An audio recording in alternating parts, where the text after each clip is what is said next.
really occur during exercise. This is the basic physiology. Obviously, glucose demand increases and epinephrine levels are increased. So because of epinephrine levels, epinephrine does have a regulatory effect, an inhibitory effect on insulin. It promotes glucagon secretion, and thus now we have more glucose released by the liver, and of course this is how we maintain blood glucose levels. So the blood glucose entering the glucose uptake now during exercise is not driven by so much by insulin, but it is driven by epinephrine via the translocation of the GLUT4 receptors to the surface of the cell.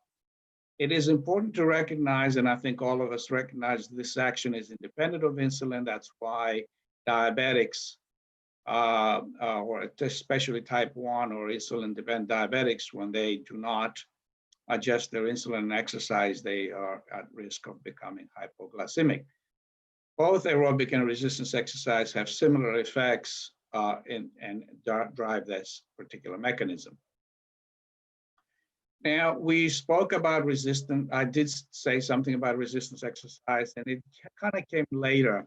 It wasn't recognized until in the 90s, perhaps, when we first did this study and we looked at and compared aerobic versus strength training.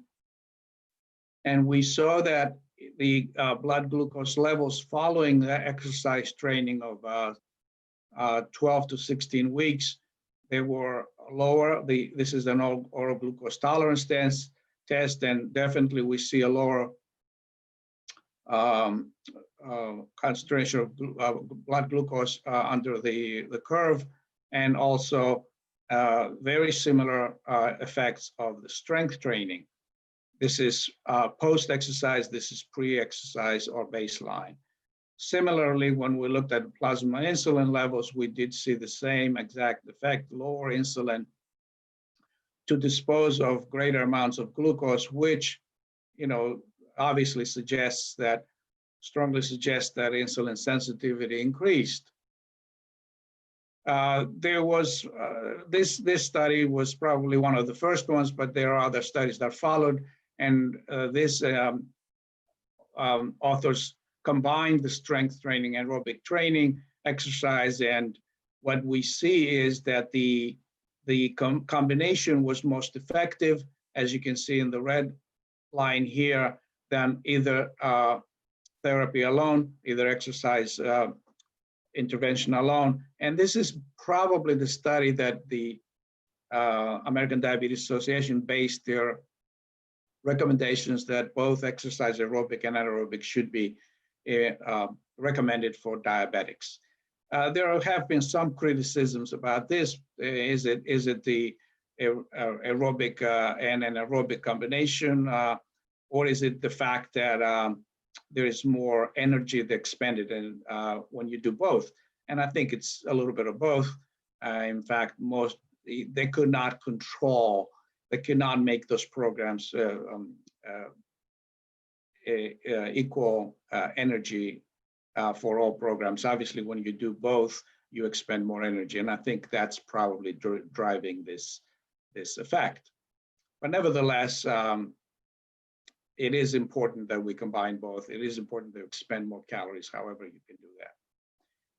When it comes to aerobic exercise, or aerobic fitness, we assess aerobic fitness objectively when you put someone on a treadmill or a bike, and this is a clinical evaluation. Of course, there are other more specific ones, more accurate, but definitely most of the world will go with most hospitals will use this.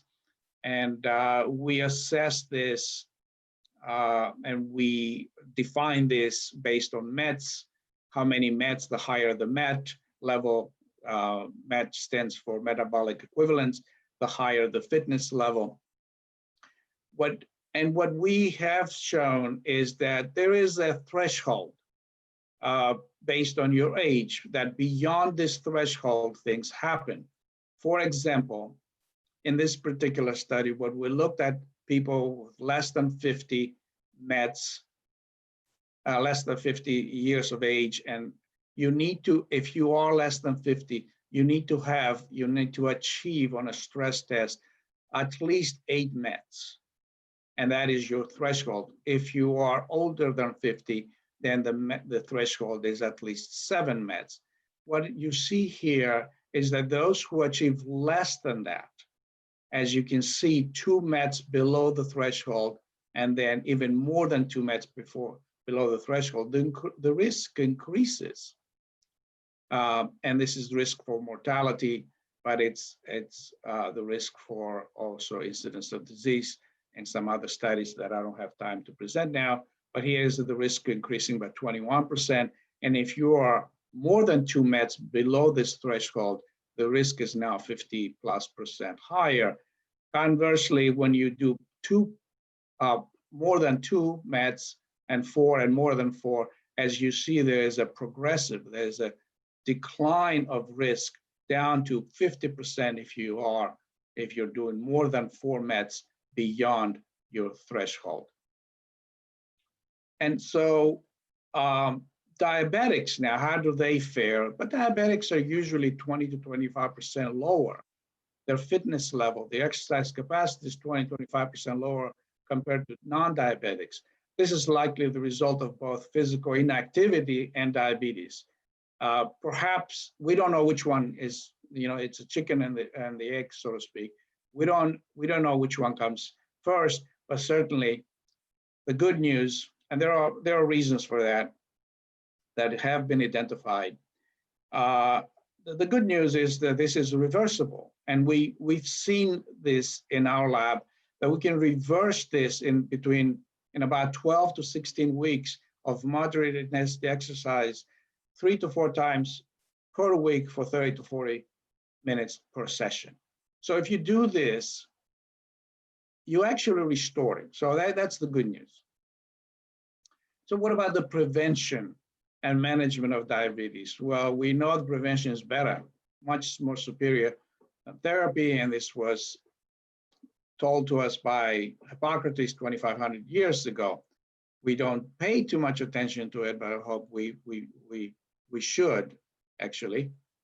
So what is the evidence? Well, we do have strong evidence that based on the very famous trial now, at the DPP trial, where we see that lifestyle changes are perhaps definitely more superior than placebo, and perhaps even more superior than metformin, where you see that to prevent 1 case of diabetes, you have to treat approximately 14 patients with metformin for 3 years, and only 7 patients with lifestyle changes. And it's perhaps cheaper, although metformin has dropped in price quite a bit. In those days, it was very expensive. We looked at the incidence of diabetes according to the fitness level. And what you see here is that if you look at the table, you see that the incidence of diabetes decreases with increased fitness. These are the high fit individuals. These are the least fit. And as you go from least fit to high fit, you see a drop, a progressive decline in the incidence of diabetes. And if you look at this graph, at 10 years, diabetes free on the high fit individuals about 80%, and on the least fit individuals 70%. So if you look at 15 years, you see the same thing, approximately 75% versus 65%, approximately 10 percentage points below. So definitely fitness is beneficial, increased fitness. But we also looked at the incidence of diabetes in response to the latest findings that the statins may increase, and in fact, they do increase somewhat the incidence of diabetes. So how is fitness involved in this? If one is beneficial, the other is not so much beneficial, that is the statins. And not overall, but in the incidence of diabetes, how does exercise offset this risk?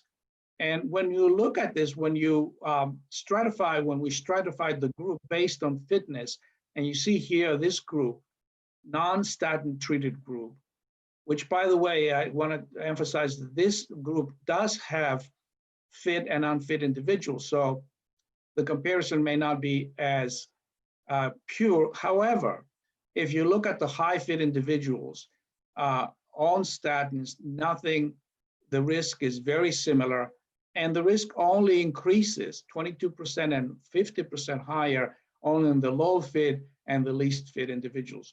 So the statins may have, which we did find, an increase in the incidence of diabetes. However, that increase was only concentrated in those individuals who were unfit, the low fit and the least fit, and nothing we see in those two groups. So the good news is that even if there is a risk, statin-induced risk, statin-associated risk, we can offset that with a little bit of exercise. And believe me, when we talk about high fit individuals, we're not talking about marathon runners.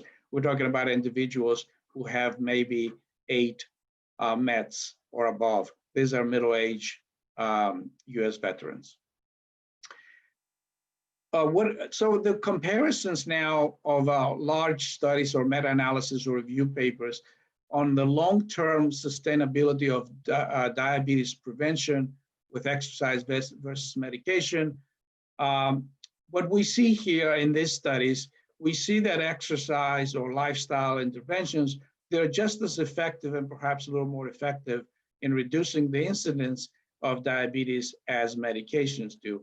However, when it comes to sustainability, there's a very interesting story. Now, if you look at the comparisons between the lifestyle versus medication, we see that the incidence of diabetes is, we can make a case, I'll give you this, 0.55, 0.71, but let us call it even. Let's say that the effects are similar.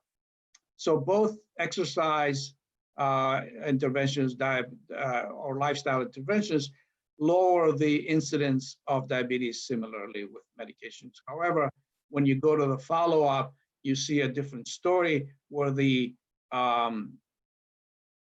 benefits are totally wiped out within a year at the most, whereas 5 to 9 years later, we see still that the lifestyle interventions, 28% lower incidence of diabetes.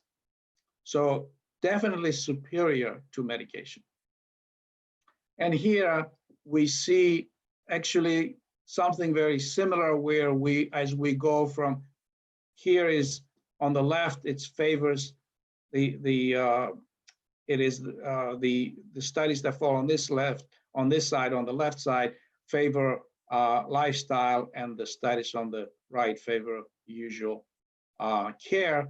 As you can see, from going to 4, 6, and even 10 years, lifestyle wins again. Now, I'd like to point out something very interesting that we're trying to get the message across in other studies and throughout at least the United States. And some of my friends have published in this area extensively. Let us take this individual with these characteristics. And if you calculate the risk, cardiovascular risk in this individual, it's about 29% in 10 years. Yet we have shown that the risk, this is a risk for MACE in this particular group of approximately 22,000 veterans, the risk decreases progressively as fitness increases. Based on that, you cannot assign risk, the same risk in this group as you will assign the risk to this group. So this group the 28.7% is underestimated, and in this group, it's overestimated. You cannot have it both ways. It's just illogical to assign 28.7% risk in all of these people. So it is time that fitness status of individual is considered when risk is assessed. There's no other way. So risk, the fitness status of the individual should be part of the physical and should be part of the questions that the physician asks and recorded in the chart. What about cardiorespiratory fitness and mortality in diabetics? Well, we've looked at this, and regardless of age, in this particular study, regardless of age, we see an inverse and graded association, whether you're less than 65 or 65 or we also see the same exactly trends regardless of BMI. So if you're fit, your risk is approximately 50 to 60% lower than if you're unfit. End of story. Even if you have multiple risk factors, the red represents individuals, diabetics with 2 or more risk factors. And even if you do this, what you see here, those with the very least fit individuals, less than equal to 5 meds, the risk is actually high, very high, 50% higher if you are unfit and you do have risk factors. But as you go from this group, from less than equal to 5 meds, to just the next level, you see that 50% is gone, disappears. And as you go beyond that, if you go to more fit individuals, the risk there remains. It doesn't matter whether you have risk factors or don't have risk factors, you have absolutely very similar risk of dying. So exercise trumps everything else, and it should be considered. Now, what I show you is epidemiologic data. What about interventional studies? Well, we have 2. One shows positive 40% reduction after physical activity is introduced, whereas in this look ahead trial that was an NIH study, I'm sure you all know about it, we did not see any changes, and not significant changes anyways. Now, what is it? What happened to this? In fact, the trial was ended because of this, because we did not see, as you see here, there were no, so the trial was ended prematurely. Intervention versus control. So what happens? Why is it that we see this? Well, let us examine this. Look at, for example, what's happening to physical fitness in 1 year. It increases, and everything else, it has the mirror image. As the fitness increases, everything else goes the right direction. Weight decreases, weight circumference decreases, hemoglobin decreases, glycated hemoglobin, of course. And then as the fitness decreases, exactly the opposite occurs in all of these factors. Let's take a closer look at this. So we have this fitness, and the individuals went from 5.2 to 6 meds in 1 year, 6.2 meds. So they gained 1 med. If you recall back in the study that I show you, less than equal to 5 meds, we call this group very low fit, the least fit group. And usually this is the standard. Less than equal to 5 meds we use as a standard for low fitness. Now, this participants exhibited very low baseline cardiorespiratory fitness, number 1.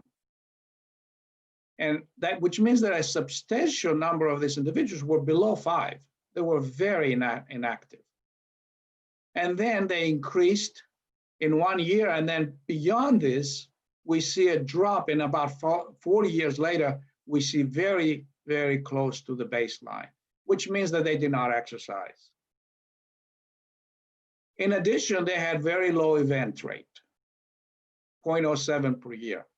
Finally, if you look at the post hoc analysis, those who increased by 2 meds, and there were some people who did exercise, they showed improvement. Let me show you that study.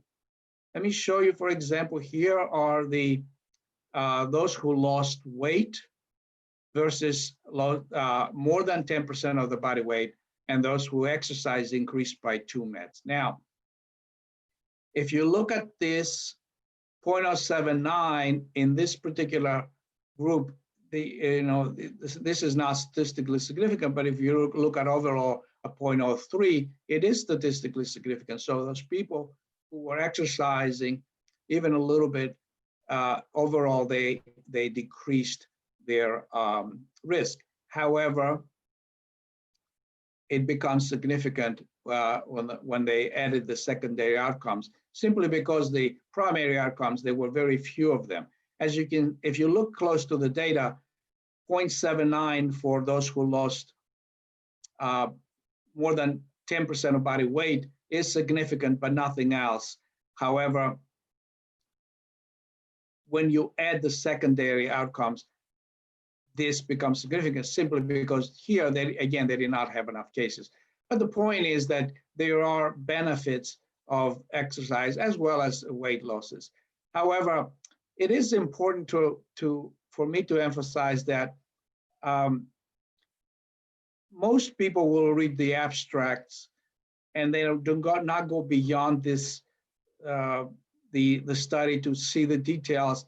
And the abstract sometimes, being an abstract, does not really present the true story. Here is the conclusion of this particular study. Those who lost at least 10% of the body weight had 20% lower risk of primary outcomes. However, it goes to say that changes in fitness was not significantly associated with a change in the primary outcomes. And people leave with a question, with a impression that exercise is not effective. And I think this is not, I don't think it's done deliberately, but we have to be careful. And there are examples of this.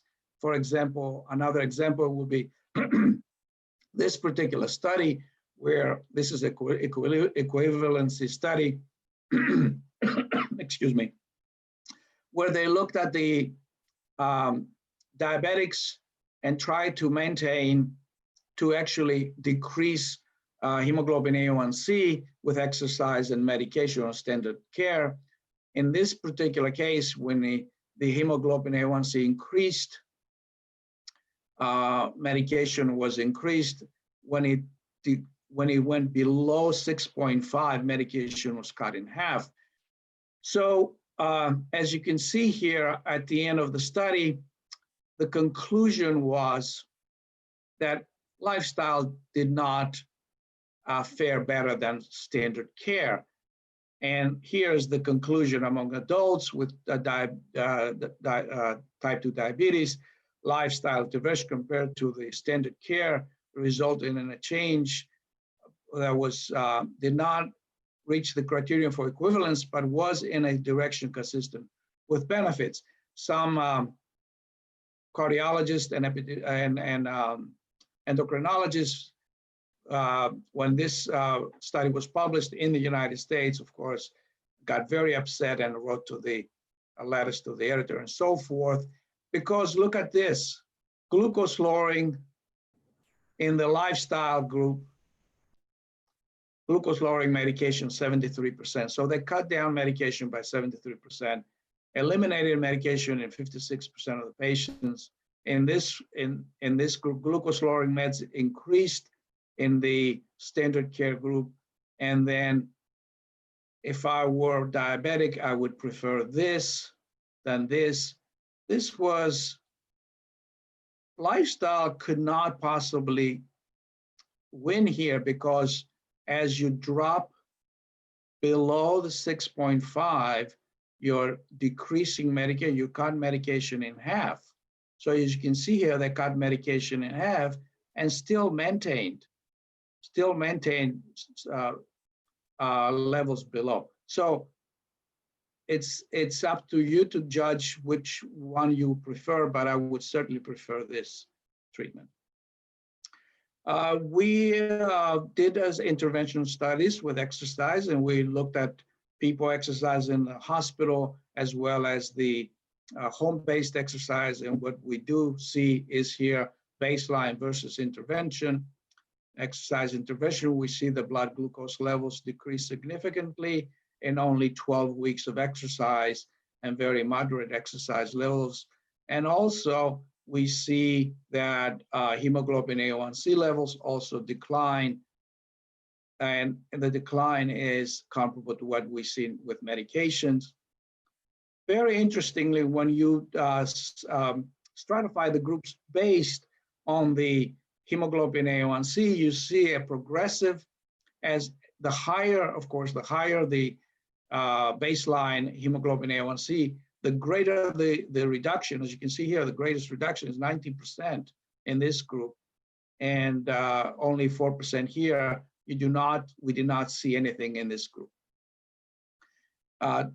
Note that there were no changes in the use of metformin or sulfonylureas in this particular group. Are there risks associated with exercise? Of course, there are risks associated with exercise. Exercise is a double-edged sword. We have to be careful. We can't just, like in the old days, go exercise and people drop dead. Especially in diabetics, the risks are much, much higher, approximately 90% versus 5.6%. However, the risks are associated very highly with those who are unfit to begin with.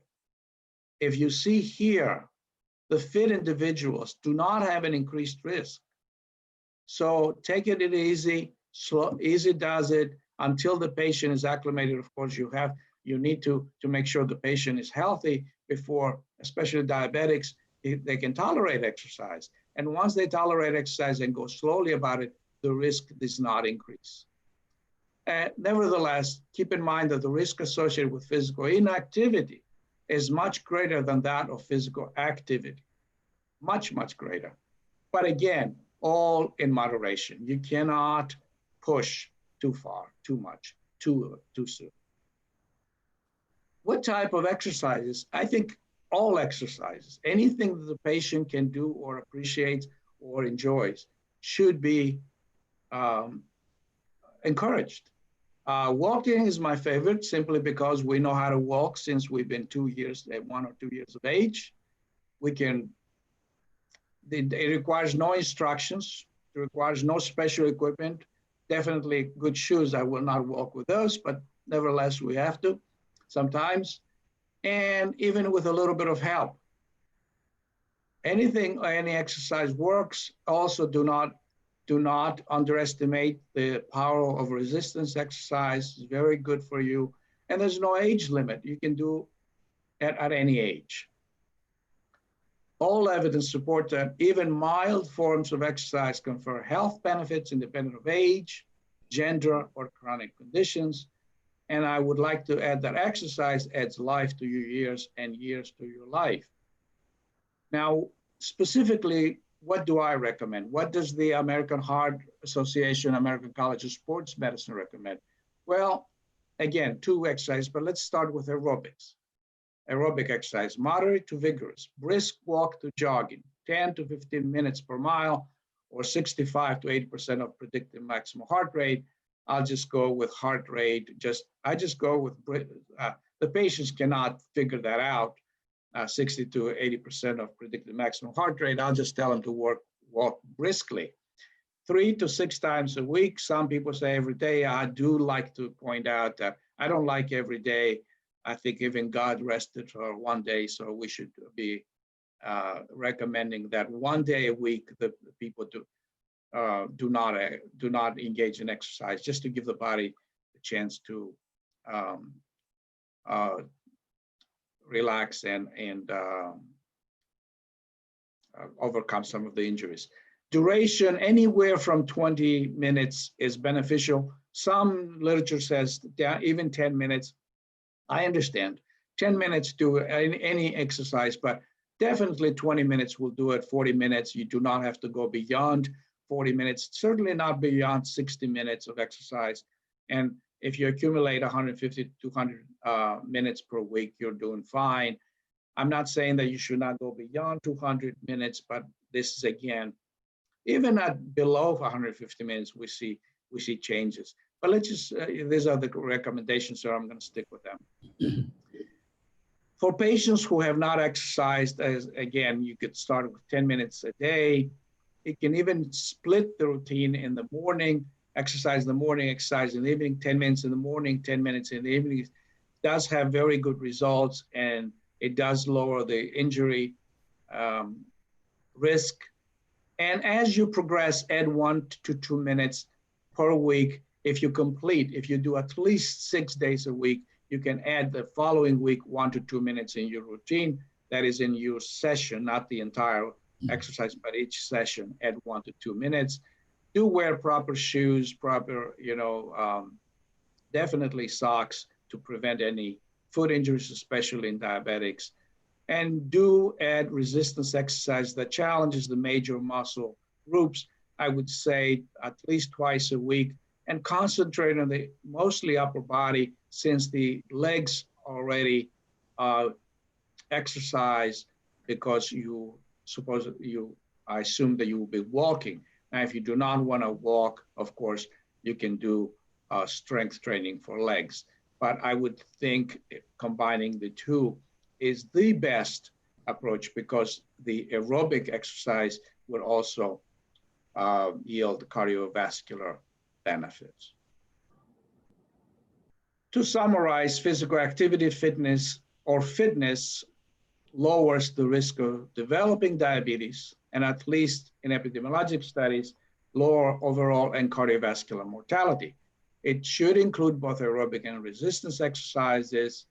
Exercise has a plethoric effect involving several, if not all organ systems. It has a synergistic effect with medication. It can be combined with medication and get better results. The effects are so profound that it is not conceivable that it will be replaced by a medication anytime soon. And for that, I thank you for your attention and the invitation to this wonderful conference.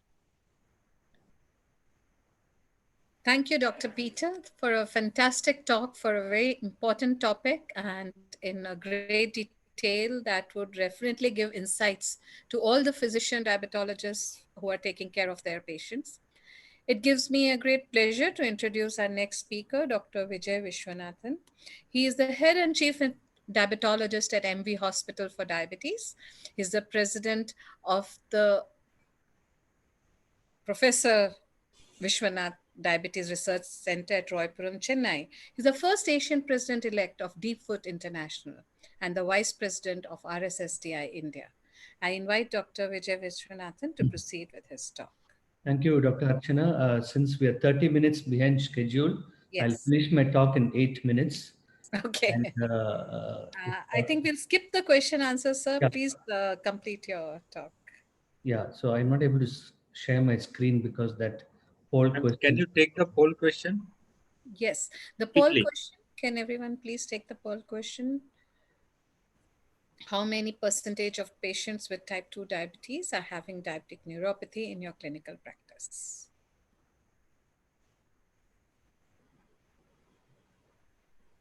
Okay. Please take and submit. Yes.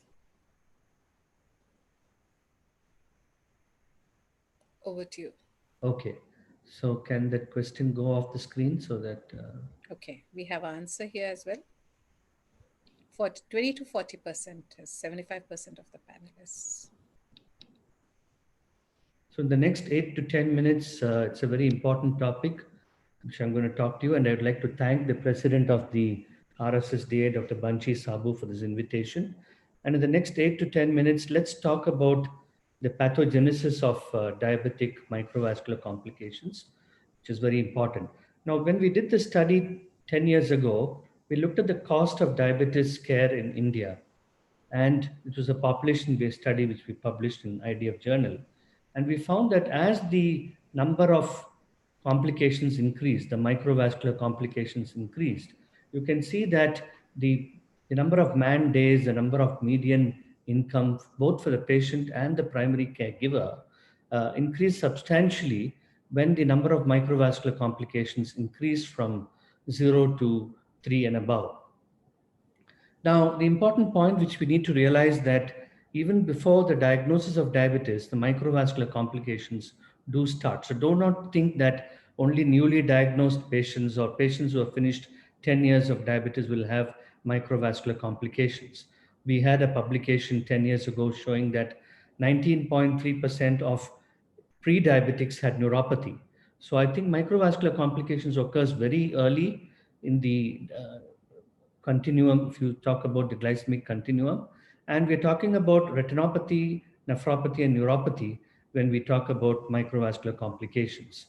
Now, this is a very important slide because it tells you how high blood sugar can produce a number of changes which ultimately lead to a stage of perivascular fibrosis and the microvascular complications start off.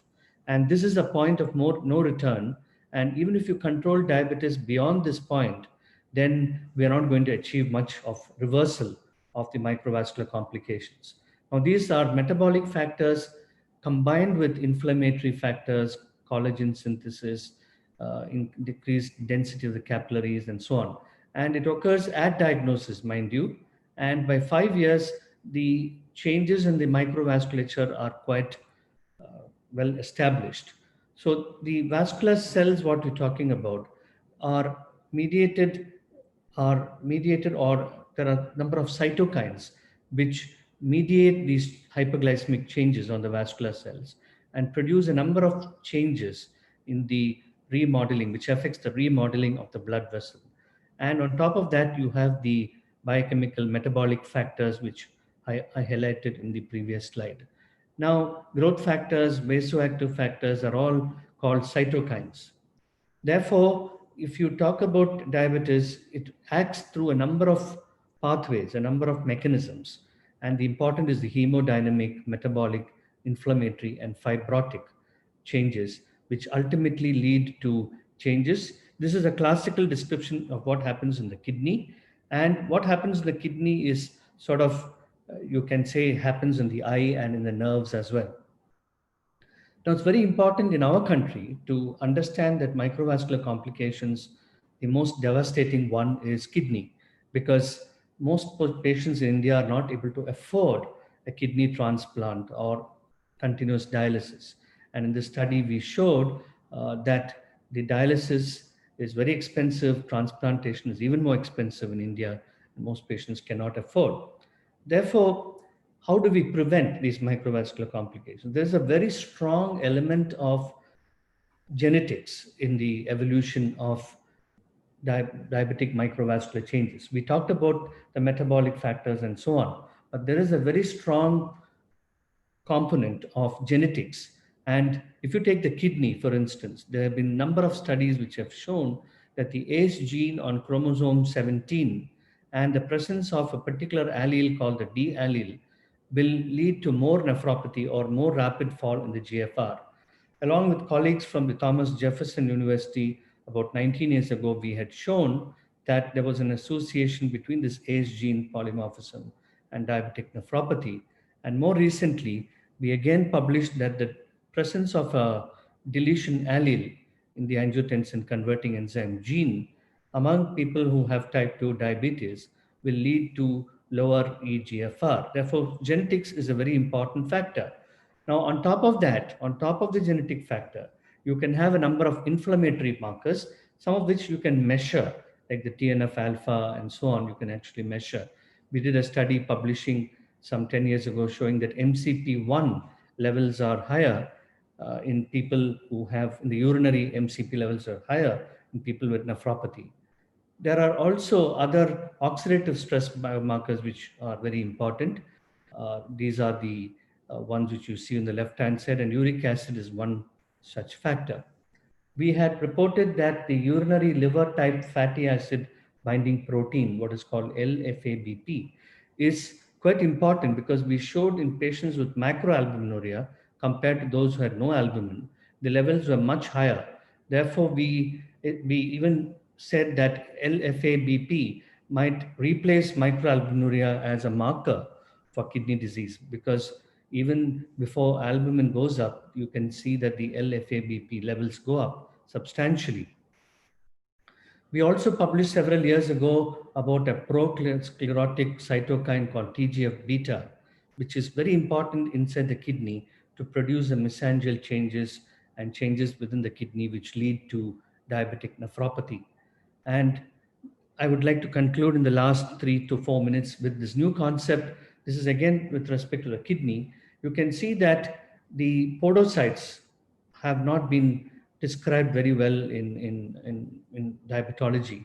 Now, we always think of the glomeruli, but the proximal tubule also plays a very important role in glomerulopathy. Now, if you see, this is a cut section of the, the tubule, and you can see that there is a basement membrane and the endothelial cells and the podocytes, which are shown here. And this is the healthy kidney. Whereas in the diseased kidney, diabetic kidney, you can see that there is an effacement of the food processes, and there is a deficiency of what is called the local nicotinamide mononucleotide, NMN. And that is supposed to be very important in diabetes. And you can see that the absence of NMN in the diabetic kidney will lead to a food process effacement and produce albuminuria. It allows the albumin to escape into the urine. Therefore, the proximal tubule also plays a very important role in addition to the glomeruli. This is the proximal tubule and this is the glomeruli. And fortunately for us, we have agents like the SGLT2 inhibitors, which have come in very handy, which can prevent the rate of fall in GFR by reducing the inflammation and fibrosis biomarkers. Therefore, one of the potential mechanism of action, in addition to the action on the afferent arteriole and intraglomerular pressure and so on, the probable role for SGLT2 inhibitors could be reducing the inflammation fibrosis biomarkers about which I had told you. Now, diabetic neuropathy might vary a little, retinopathy might vary a little, but whatever I told you holds good for the kidney, eye, and nerves also. In neuropathy, in addition to what all we said now about hyperglycemia, dyslipidemia plays a very important role in neuropathy. We recently published an article 2 days ago in Journal of Diabetes and Complications that dyslipidemia plays a very important role in neuropathy in pre-diabetics. Therefore, don't forget that dyslipidemia is a very important factor in the development of neuropathy because of all the changes in the mitochondria and endoplasmic reticulum and so on, which is happening in the nerves. Therefore, there's some difference between neuropathy and retinopathy and nephropathy. But what I talked to you in the earlier part of my talk, I think holds good for all the three complications. Retinopathy is one of the most serious complications, and it is asymptomatic. We have to look for it, and it occurs as blurring of floaters and distorted vision or dark vision and dark areas in the vision, poor night vision. These are all features which should alert us about diabetic retinopathy. Therefore, to conclude, diabetic microvascular complications consist of retinopathy, nephropathy, and neuropathy, and of course the foot complications which occurs as a result of neuropathy. Delaying or progression of the microvascular complications is possible by an intensive glycemic control, intensive blood pressure control, overall lipid control. If you do these three, you can arrest all the inflammatory, the fibrotic biomarkers and changes which I had described to you earlier. And genetics, of course, is something which we can't change, but definitely by having an intensive glycemic control and blood pressure control and lipid control, you can certainly delay the progression of microvascular complications. Therefore, in the last 8 to 10 minutes, I have presented some of the important concepts, but let us remember that by controlling the blood pressure, diabetes, and also the lipids, we can definitely arrest the rate of decline in the EGFR retinopathy progression and also in neuropathy progression. I thank you for your attention. Thank you so much, sir, for a wonderful talk in such a short time. You managed to give us a very practical insight into the complications and how to go ahead. Due to the short of time, I don't think we can take any questions today. We have to move on. There's a long list of questions that our speakers, our audience has asked, but we do not have time. So we shall move on to the next session and we conclude this session. Thank you so much. Thank you, ma'am, and thank you all the speakers for sparing their time to discuss the very important topic, especially Dr. Warren Lee, Dr. Peter Kokinos, and Dr. Vishwanathan sir. Thank you so much for a wonderful presentation of this session. So I think, Dr. Sarda, we should conclude that. Yes, Yeah. please. Yes, sir. Thank you, ma'am. Thank Thank you. thank you so much, Dr. Have a Ashram and great, Dr. have a Ramakandani, great sir. day. And thank you all the international speakers. Still listen to the questions and you can answer them in the Q&A session. I would like to request the speakers to answer the questions in the Q&A panel. You can type and send it, sir. And due to shortage of time, we'll be starting a new session. So state-of-the-art lecture session. And for that, I would like to invite our next chairperson. We have senior chairperson with us for this session on state-of-the-art lectures. First, I would like to invite Dr. Vasant Kumar sir from Hyderabad.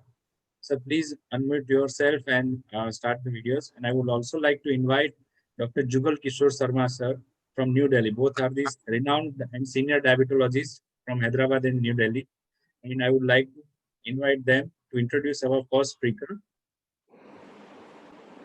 Over to you, sir. Okay, good evening, friends. Thank you for having us here. I hope I'm audible. Yes, sir. Yes. Yeah. So my colleague, Dr. J.K. Sharma, is joining me to chair this important session, which is the last session, but also very important. I'm sure we've been enjoying all the sessions since afternoon. We have three eminent speakers.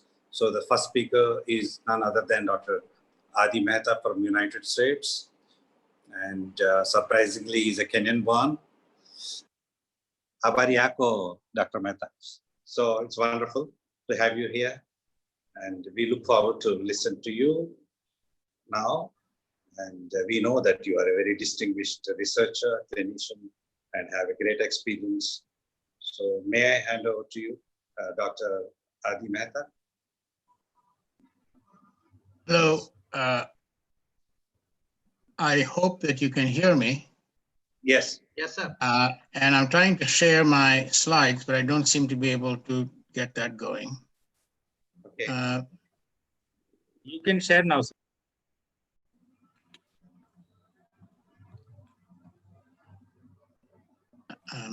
Yeah.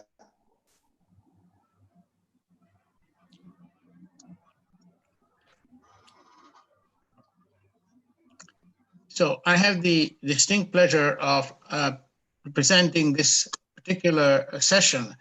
And I really want to compliment the people who did the lipid seminar earlier. They did a wonderful job. And I think it's very important for me to point out that what they did cannot be understated. LDL remains the major threat to atherosclerosis. And you understood this. I don't want to go on to belabor this. I don't want to take away the thrust of the reason to treat LDL, but I need to talk about some of the other things. You've seen this slide in some variants, and you know that we are trying to get LDL lower and lower. But it is disingenuous to believe that the residual risk, which is about 60%, even if you include the data of the PCSK9 studies, that all of that residual risk is due to only to lipids. There has to be other reasons. So I think to say that 100% of the risk would be reversed by totally changing the lipid profile is disingenuous. However, if you look at InterHeart indicated that approximately 54%, in India probably close to 65%, risk was dependent on the lipid profile. And yet we only see a 40% change. And so we now start to have to look to see other components of the lipid profile that may be contributing to this slightly increased or slightly less decrease in risk that we see just by statin therapy. And yes, people talk about remnant cholesterol, and by itself, that'll be an independent topic, but I'm going to concentrate on Lp(a) because it's really a relatively poorly understood, poorly targeted, because we don't have a good target up to now, and therefore to treat it, and therefore we basically disregard it. So what is lipoprotein Lp(a)? It's a particle with ApoB100. It's linked to ApoA. Its concentration is dependent on size. It is very dependent on genetics. And I think it's important to stress in this forum that the genetic tendency of the Indian is specifically geared to having high Lp(a)s. The biologic function is thought to be somewhat uncertain, but I will show you some data to say that it does encompass a lot of the parameters that drive atherosclerosis. And the commercial assays are now starting to become a little more reliable. So this is the concept of the lipoprotein particle, where the lipoprotein is actually linked to the LDL particle, to the ApoB. And if you see, there are some large ApoAs and small ApoAs, and we used to say that the large and the small isoforms may have different risk parameters. But that has been pretty well debunked by the study shown here, which shows that while the higher the increase, the higher the level of Lp(a), the higher the odds ratio of having an MI, even when you go ahead to look at different peoples. However, when you look at the differences in the isoforms on the right side, the risk does not change with the isoforms. So I think it's important to realize the concept of having to look at different isoforms can pretty well be put to rest. We need to look at the level of TG, lipoprotein (a) by itself. And if you look at a construct of lipoprotein small a, it does tend to do the same things that LDL does. It does tend to have a very significant interplay with the association in coronary disease, acute MI, stroke, and all of the things that we hate, plus a few other things that we'll talk about in a few minutes. So these are the pathogenetic mechanisms of Lp(a). I wish I had the time to go into details about its pro-inflammatory benefit or pro-inflammatory effect, about its antithrombotic effect and its pro-fibrinolytic effect. I think these are all parts of the Lp(a) that tends to cause the problems we see. Okay. When you look at an association, casual genetic for CVD, you find that there's a very clear relationship between the level of Lp(a) and all of the risk factors. And yes, there are alleles, and the alleles do tend to give you a little more risk. But it's important to note that by itself, Lp(a) does tend to foster a risk. So what about the measurement of Lp(a)? Because that's maybe where we might have to get into some issues. And yes, it's done by automated nephrolometry. It is now become a relatively reliable assay. However, you need to remember what happens when you do a lipid profile. When you check a lipid profile, you say you're going to check, you're going to take the total cholesterol, you're going to subtract the cholesterol from triglycerides by dividing the triglycerides by 5. You're going to subtract the HDL cholesterol, and that's your LDL calculated cholesterol. What you forget is that calculated LDL cholesterol integrally contains the Lp(a). So you're actually measuring Lp(a) or calculating the Lp(a) into the LDL fraction. When you look at any other LDL assays, they do not distinguish between LDL and the Lp(a) concentration. The Lp(a) concentration is consistently closed in to your LDL concentrations. So that in effect, what you need to understand is we are not looking at LDL alone, we're looking at LDL plus Lp(a) every time we look at an LDL cholesterol, whether we measure it or we calculate it. Therefore, what we really should be doing, if you want to look at Lp(a), is to look at total cholesterol as LDL, the Lp(a) component, and then the HDL and the VLDL. And then if you start to look at it and you start to look to see where the highest concentrations of Lp(a) are, you start to find that it plays a much bigger role in terms of being potentially a driver of risk. So the level of Lp(a) does tend to indicate where you're going to go with this concept. Now, what is the problem? Why am I making so much of a big deal about it? This is the baseline distribution of Lp(a). And so when you look at the majority of people, they tend to be in the less than 30 range. So that maybe that doesn't play as big a role in the total LDL cholesterol measures. But in India, and in some people who have higher Lp(a)s, now you're starting to see a significant contribution of Lp(a) to the overall LDL measure. Why is that important?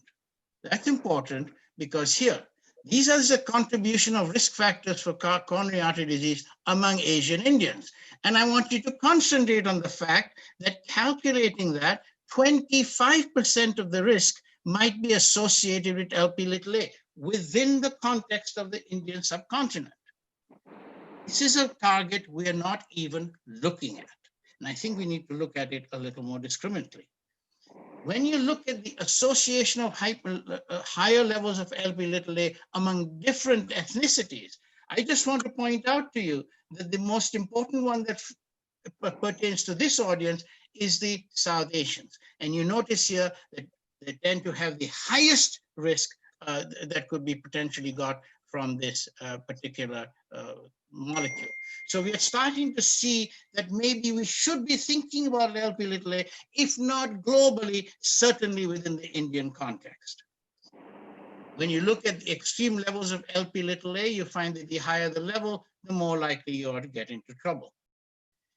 Now, what about the Lp(a)'s associations? Now you see here, if you have two risk factors, your total cholesterol and HDL ratio is more than 5.8, Lp(a) increases your risk by over 5-fold.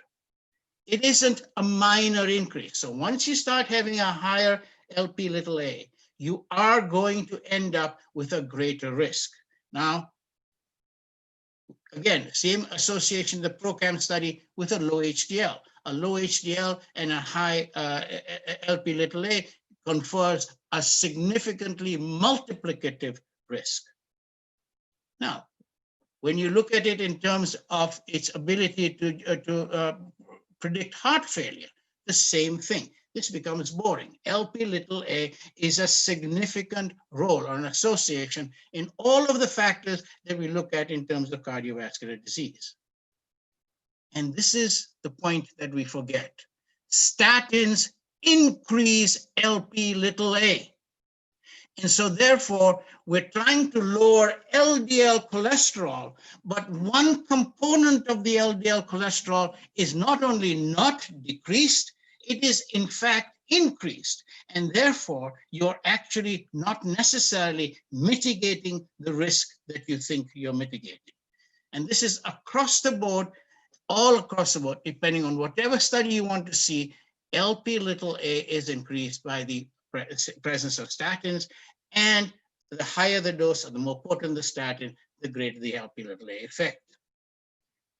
Now, how can you lower Lp(a)? Well, we didn't have very good ways to lower Lp(a). The PCSK9 studies showed us that in fact, there was a relationship between the benefit and the Lp(a) values.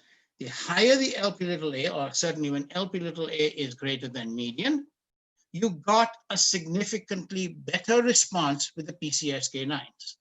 So maybe we do have a way to specifically target Lp(a). This was the Fourier study, and when you look at it across in the Odyssey study, you see the same thing. The highest tertile, the highest quartile of LP little a gave you the greatest benefit or seemed to give you a very good benefit. So when you look at the proportion of LP little a, what is ability to contribute to the decrease in risk, the higher the level, the more likely you are to get a benefit by lowering it.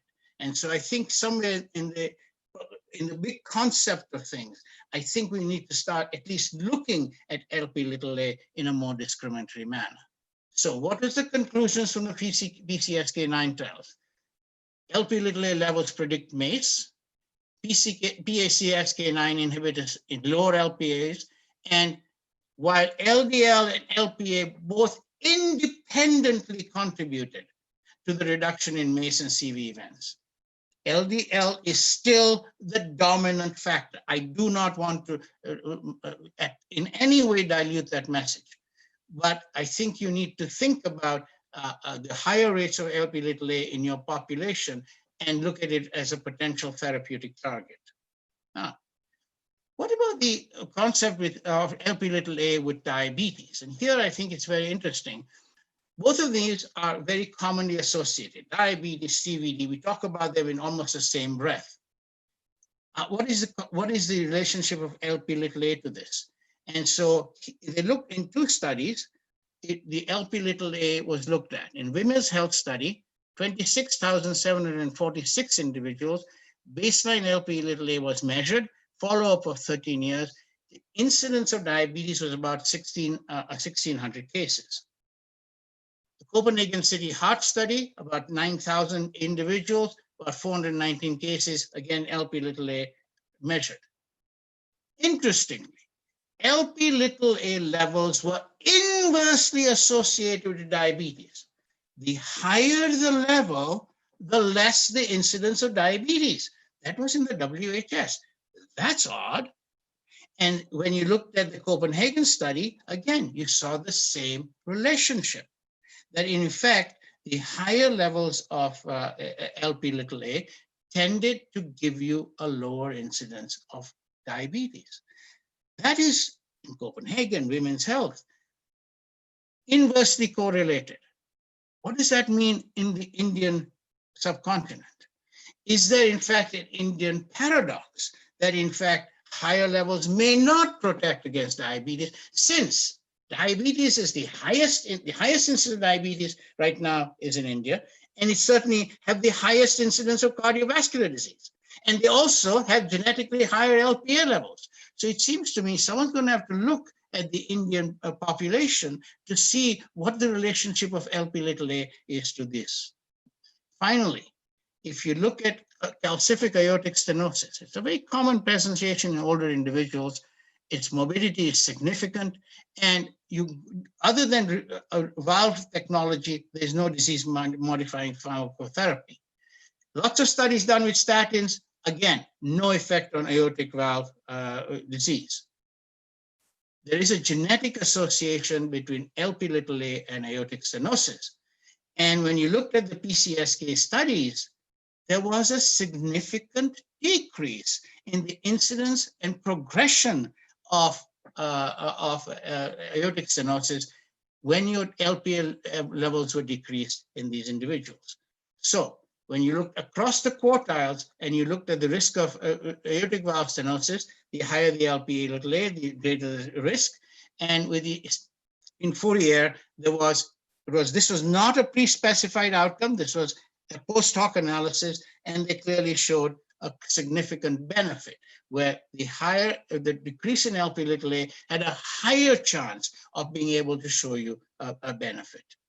And it always showed up after the first year, wasn't shown up in the first year, but overall you had about a 34% relative risk reduction.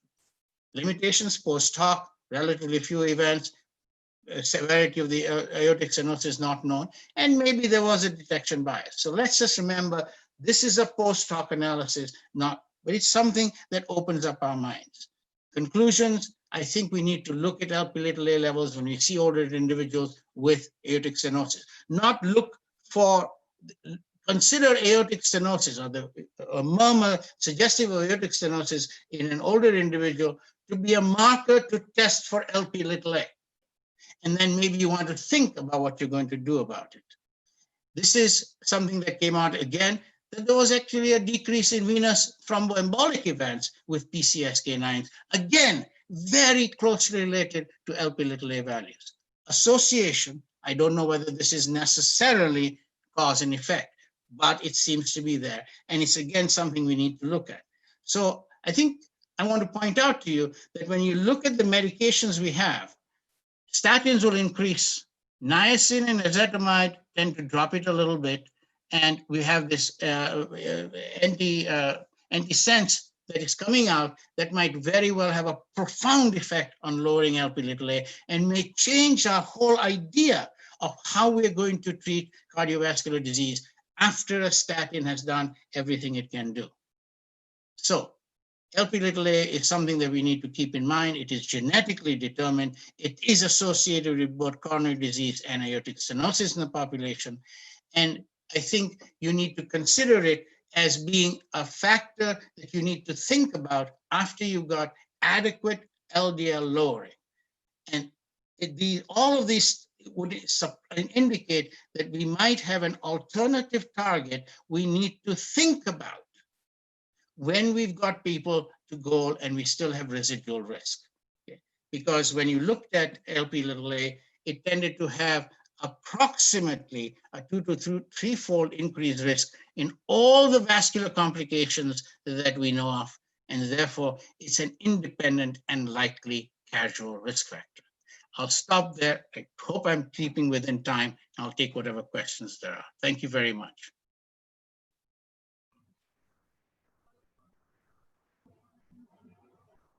I can't hear anyone. Sir, there is a poll question. Can you take it, sir? Oh. For the audience. Lipoprotein is a LDL covalently bound to a unique protein called ApoA, or small dense LDL, large LDL, and none of the above. Audience can vote.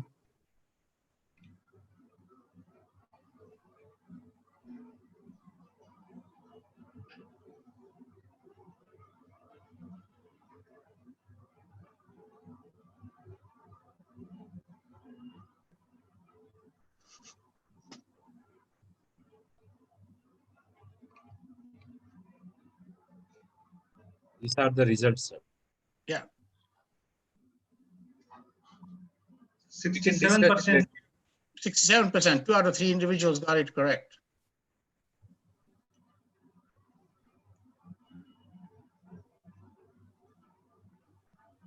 You can proceed for the next. I couldn't possibly, this is fantastic to see Dr. Mohan, and to precede him is an honor. Oh, no, to hear you was a great honor, and I really enjoyed your talk.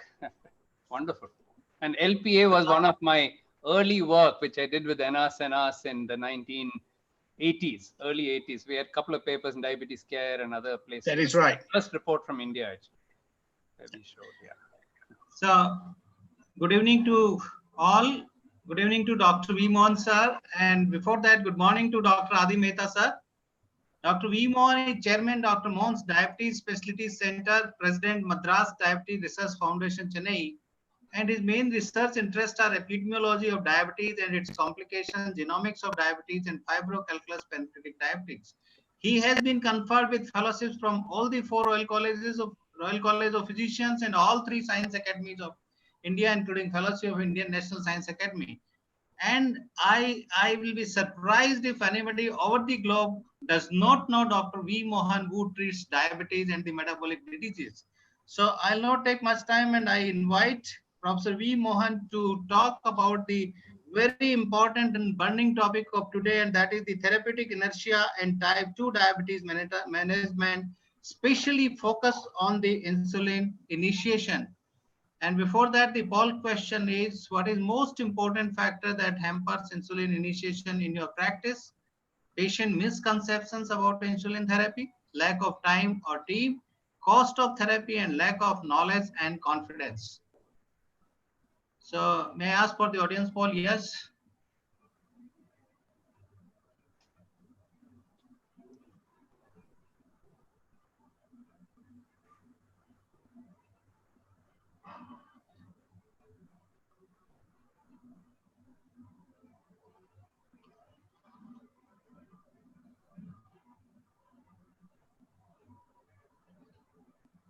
So now I request Dr. V. Mohan to share his screen, because 100% people say that there is patient misconception about insulin therapy.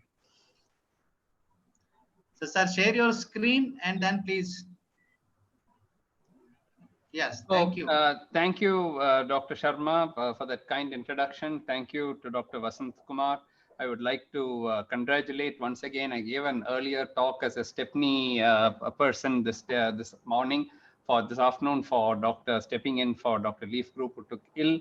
So it's my second session of the day today. So I'd like to congratulate Dr. Banshi Sabu, Dr. Shashank Joshi, Dr. Hardik, and all the organizers for a wonderful meeting, very well thought of, beautifully arranged, very good subject matter as well. It's also an honor to be in the same session as Dr. Adi Mehta and Dr. A.K. Das, two of my very good friends, and being sandwiched between these two giants is a great honor. So let me get on straight with the topic in the interest of time. The topic is therapeutic inertia and type 2 diabetes management, focus on timely insulin initiation. And just as so if you're all on the same page, and Dr. Mehta alluded to this, that India has so many people with diabetes that it's a huge problem. The projections are that from 77 million, probably about 80 million now, we're going to probably double to 130, 140 million people in the next few years. But that's not the main worry. The main worry is that the control of diabetes in India remains very poor. In 2001, and many people who are in this, including Dr. Ashok Kumar Das and Shashank and many others who are probably in this meeting, were part of the DiabCare 2001 study, where we showed that looking at all the endocrine diabetology top clinics in India, the A1C of the mean A1C of the clinic was around 8.7 in 2001. 10 years later, we thought, oh, there's going to be a great improvement. And then we did the DiabCare India 2011 study, where the A1C actually worsened. It became 8.9 plus minus 2.1. Now, these are the best diabetic centers in India, the best diabetes, best endocrine centers in the country. So what's wrong? So one argument may be, you know what, there is a small, a problem here. You're taking the worst cases in India and showcasing them. And therefore, naturally, when you go to the best centers, the worst patients will probably be referred there. And that's why you have 8.9%. No, this is not good. You must go to the population and get population-based data. Very difficult to do, but we did it. And this is in the ICMR INDIAB study. Now we have that data, including all other data, for almost the whole country. Only 1 or 2 states are left when COVID came and stopped the study, but we're only a couple of states away from finishing all the 31 states and union territories. But this is the first paper which we published in a few years ago, 2014, when we finished the first 4 states of India, north, south, east, west. So we combined the data and we looked at urban and rural. And if you can see, the first one is good control, less than A1C. And this is India. This is population based. Computer selects the person, totally representative sample, no arguments here. And we have the best representation in this particular study. And that's why it's been so productive. So if you look at those who had A1C less than 7%, it's only less than 1/3 of the people. Now, if you go to the other extreme and look at those who had A1C more than 9% in these 4 states, almost 31 to 37, 31, 32% in urban and almost 40% in rural had very poor control. Now, this is not hospital based. This is not the worst patient. This is the actual situation in the country. And this is in 4 states. Now, when you look at all the 31 states, it has not improved all that much. So what's going wrong? We also know that the higher the A1C, the higher the complications of diabetes. For every 1%, you can increase this incident new onset microvascular, macrovascular complications. You can see that they are very, very high. If you look at Indian data, we have cross-sectional data, our incidence data on complications, which will be the first from any developing country, is now being written up. That will be published soon. But these are cross-sectional data from urban as well as rural India. We have it in every complication of diabetes: coronary arteries, peripheral vascular disease, retinopathy, nephropathy, neuropathy. If you take kidney disease, 1 in 4 of people in urban and rural India already have microalbuminuria and beyond. So macroalbuminuria, ESRD. If you count all of them, 1/4 of people, which means that even taking the old figures, 2011, of about 60 something odd million people, 17 million people in India already have some diabetic kidney disease. And if we take that 1/3 of them will progress to advanced kidney disease or end-stage kidney disease, you're talking about 5 million, 6 million people in India who will have advanced kidney disease. That means if you want to do a transplant, you need 5 million kidneys. You can't get 5,000 kidneys in India. So where are you going to get 5 million kidneys? So the message is that only prevention of complications is possible in India. You're not going to treat everybody with kidney disease, all these 17 million people. Now, where we are going wrong is that we all know what values we should reach. We don't need this conference to tell us that an A1C of 7% should be our goal. But what happens is very rarely do people reach 7%. I just showed you the data. But when they reach 7%, they feel that they have now won the Nobel Prize and therefore they don't have to come back. And so they don't come back to the clinic at all. If we call them, they think, oh, to make money, you're calling me back. That's the usual attitude of people because they think all doctors are rogues and they're just out to get their money. So they don't come back. So what happens is their A1C slips. They'll try all the Ayurvedic treatment where they tell you, if you go to a video or YouTube, they'll tell you that if you just take one leaf, 24 hours later, your diabetes will be cured. And there's nobody even to stop such ads. People are just taking it, believing it. You'll find there are 3 million views on that. If you go and talk to them about insulin or tablet, there won't be even 10,000 views on that. Okay. So that's what happens. So what happens is that they build up this huge glycemic burden. And the longer they don't come back, the greater is the glycemic burden.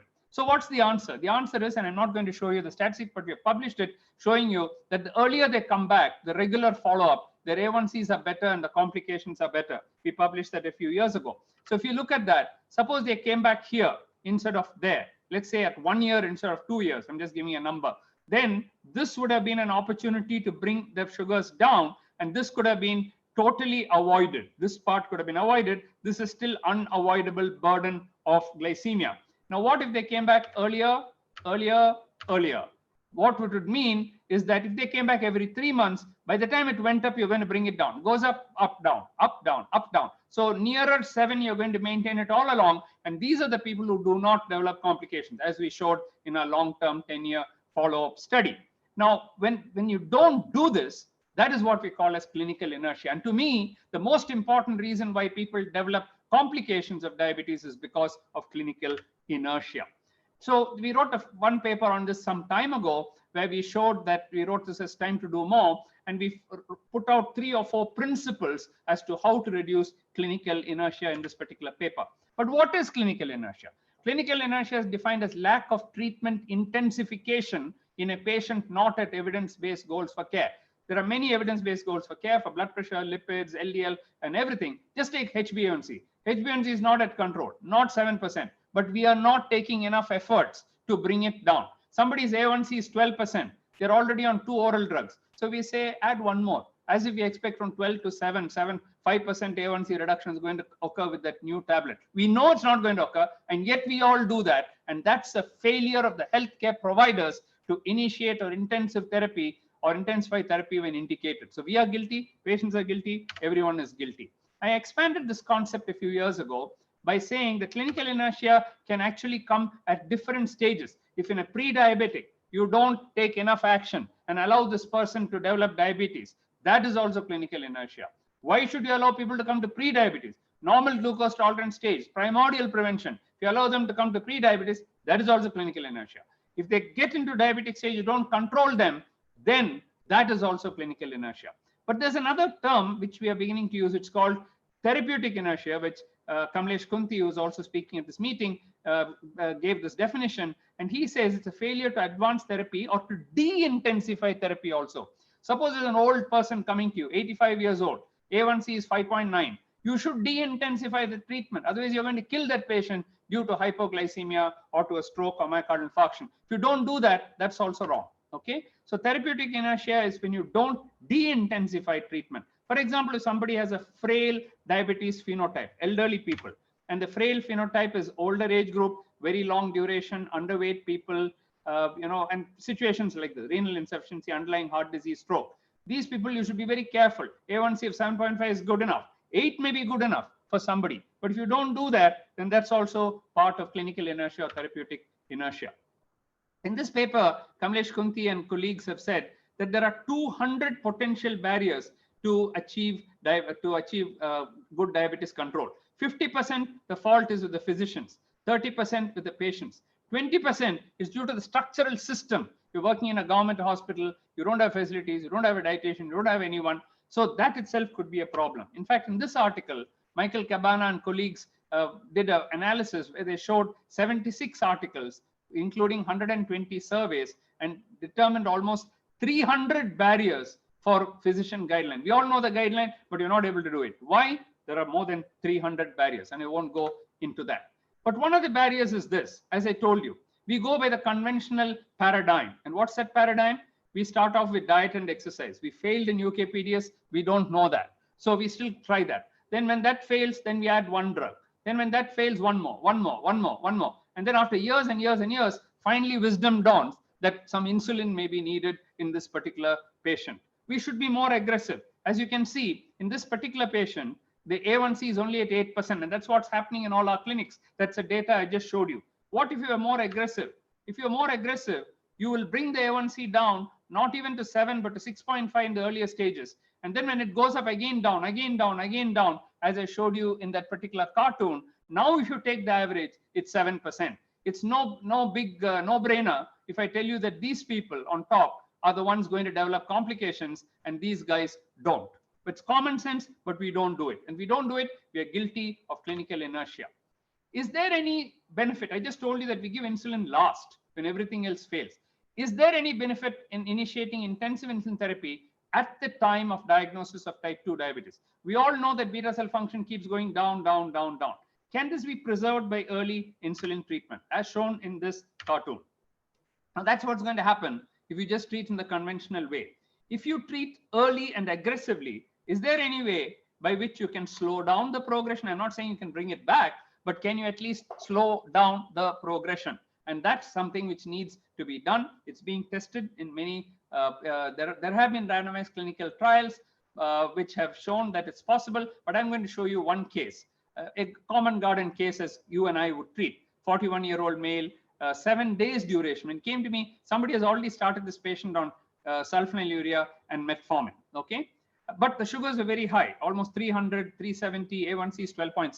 So I reasoned and said, with 12.6, are these two going to really bring it down to normal, to 6.5, kind of 6% reduction? Maybe not. So there is glucotoxicity. So why not start little insulin along with the sulfonylurea and metformin? So we did that, and you can see in this AGP graph that how the sugars came down completely here, and then almost started normalizing. The time in range went from 0% to 47% at the end of the first week, but some days even 100%. I put one more AGP for this patient to see what's happening, and then we quickly withdrew the insulin also, but you can see that the time and target has now gone to 98, 100% with the average of 2 weeks at 98%. So here is somebody who had 0%, quickly brought down within the first 2 weeks and 4 weeks. Now it's reached 100% without any hypoglycemia, okay?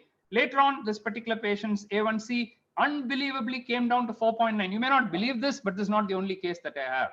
You might have the experience, may not have the experience. Believe me when I tell you that this is the kind of response you can get initially, which in my life I had not seen. My first 35, 40 years of practice, I had not seen this. I'd be very happy if they came to 7 and then stay there. But if I can bring it as low as this, see, after a long time, it's still remaining at 5, 6, 5, 6, 6, 6. This is how we should keep near normal blood sugar values. The most dramatic thing was not that. It was improvement in the A1C level, in the C-peptide level. We measure C-peptide fairly regularly, both fasting and stimulated.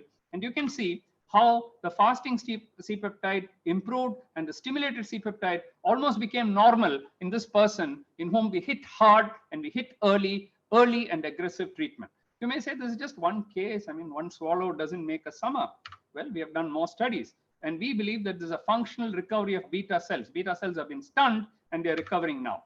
Okay, so my friend Jatinder Kumar Mokta did a big study where he had about 122 patients where he followed them up. And you can see that the fasting blood sugar and the postprandial blood sugar remained normal for up to 3 years when he gave them initial insulin therapy. And that you can see is the A1C curve, very similar to the one I showed you. This is in an average of 122 patients. This we published in JAPI. I then went on and did a larger study, 426 patients now. And here, there are a lot of things in this paper. But what I'm showing you is only the C-peptide. You can see the C-peptide in this group of people, not in one person, but in a group of 400 odd people. you can see the fasting C-peptide improves, and at the end of 2 years, still remaining higher than this. And the stimulated C-peptide also going up, and then again remaining high at the end of 2 years. So these results, when you give insulin for just 1 month, 4 weeks to 6 weeks, up to 2 years, the benefit seems to be there.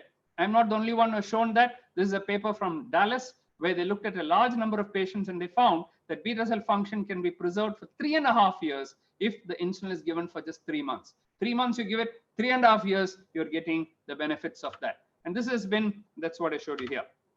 And this is a systematic review and meta-analysis of all the studies which gave short-term insulin therapy. And you can see that short-term insulin therapy can improve the underlying pathophysiology in early type 2 diabetes, and therefore may provide a treatment strategy for modifying the natural history of diabetes. The sum and substance of all this is we must be aggressive with our patients, particularly if you can afford to be aggressive in that particular patient. Last 3 or 4 slides on which insulin to use. Now, we have a variety of insulins. For using for the first treatment, I would just give one basal insulin. And we have a choice between the old NPH, glargine, detamar, glargine U300, and now, of course, the degludec, which is almost peakless. So these would be the better insulins. And then, of course, if you look at the bolus insulins, we have come a long way. We don't need it in the early stages, but in the later stages of the disease, you would need the bolus insulins as well. We have the regular insulin, the aspart insulin, and now we have the 5-ASP insulin, or the fast-acting insulin, which works very, very fast, even compared to aspart. The Indian reality is that we have a high carbohydrate diet, and we delay the insulin, and therefore, while one insulin may be sufficient, in majority of patients, we need a co-formulation or a premix insulin to get better control. And these premix insulins have again involved from the human biphasic insulin to the analog insulin to the co-formulations like the degludec and the insulin aspart. The premix insulin action, which is shown here, you can see with the co-formulation, you're getting a much longer action. So breaking clinical inertia has become very easy today because we have patient-friendly insulin devices. I'm happy that the cost of this insulin has also come down now by more than 30%, and it's all using pens and refills and so on. So it's extremely easy now to get the sugar under control. So these are my take-home messages, ladies and gentlemen. The clinical inertia is the main reason why diabetes complications develop. I hope I have convinced you. I published many more papers, but I'm not in the interest of time. I couldn't show you those on that. Early and aggressive control of diabetes can help to prevent the complications, and a variety of oral drugs and insulins are available today for the treatment of diabetes. We simply have no excuse. If we are diabetologists, if we are endocrinologists, we must nail clinical inertia. Otherwise, we are doing a disservice to our patients. Thank you. Thank you, sir, for a very wonderful presentation. Very clear, very crisp. And I think everyone who is listening to this must carry home this message and should start his practice accordingly. Now, for the next talk, may I invite Dr. A.K. Das. So before that, there is a announcement. We have an additional lecture coming after this session. So please be in this. We will have Dr. Emma Chris from Sweden, and she'll be talking on steps towards precision medicine in type 2 diabetes after this session. So please be in this hall. And so can you invite Dr. A.K. Das, sir? Introduce him. Good evening, Dr. A.K. Das. Dr. A.K. Das is presently the Professor of Medicine and Professor and Head of Endocrinology at Pondicherry Institute of Medical Sciences. As former Senior Professor of Medicine and Endocrinology, Head of Department of Endocrinology, and Dean and Medical Superintendent of Jawaharlal Institute of Postgraduate Medical Education and Research. And he has taught the medical undergraduates and postgraduates in medicine and diabetology for more than 33 years.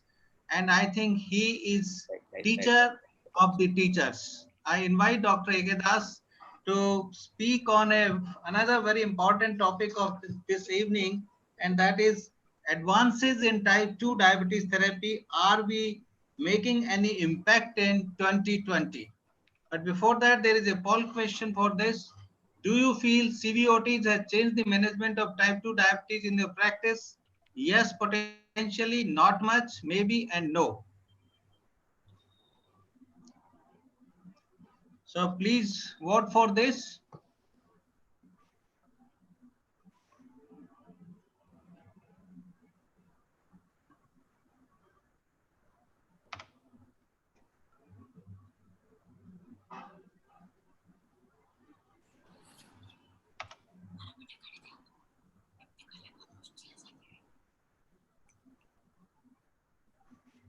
So the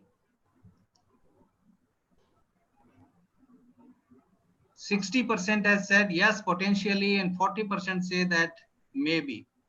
So now I invite and request Dr. A.K. Das. Sir, please. Thank you, Professor JK and Basant Kumar ji, and my very close friend Mohan and Adi. I'm really delighted that you are here in this meeting, and Mohan is here. Dear friends, what I'm going to speak today is a very topic of very contemporary and challenging issue. Dear friends, why this topic is here? Why are we discussing this topic? Just now you saw the poll question, and there was also a response, no, it has not impacted. There was also 40% response, maybe. Of course, majority said potentially it is benefited. Dear friends, at this point, my close colleagues are here, Mohan and Adi. I just tell one very important issue. What exactly is the impact of therapy in type 2 diabetes? The impact is judged by showing whether the treatment is physiological, which Mohan alluded to when he spoke about the fires and the other insulins, whether this treatment is appropriate, that is, does it address the pathophysiological defects, whether it's ominous octet or it's dirty dozen, whatever it is, whether does it access, and number two, whether this therapy is appropriate in the sense that it takes care of the pathophysiological defects and also takes care of the complications. Most two important complications are possibly CVD, that's why the question was around the CVOT, and the renal benefits. And excuse me, sir, your slides are not visible. Can you share it again? Jimit, okay. Jimit, will you share? You have the slides with you? Yes, sir, I will share. Yeah, just a minute. You share. Slides. So then you have to stop sharing your screen, Dr. A.K. Das, sir. Okay. Just sharing screen.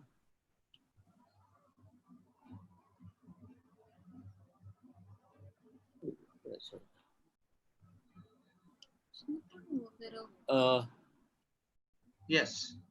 They are sharing. Okay, fine.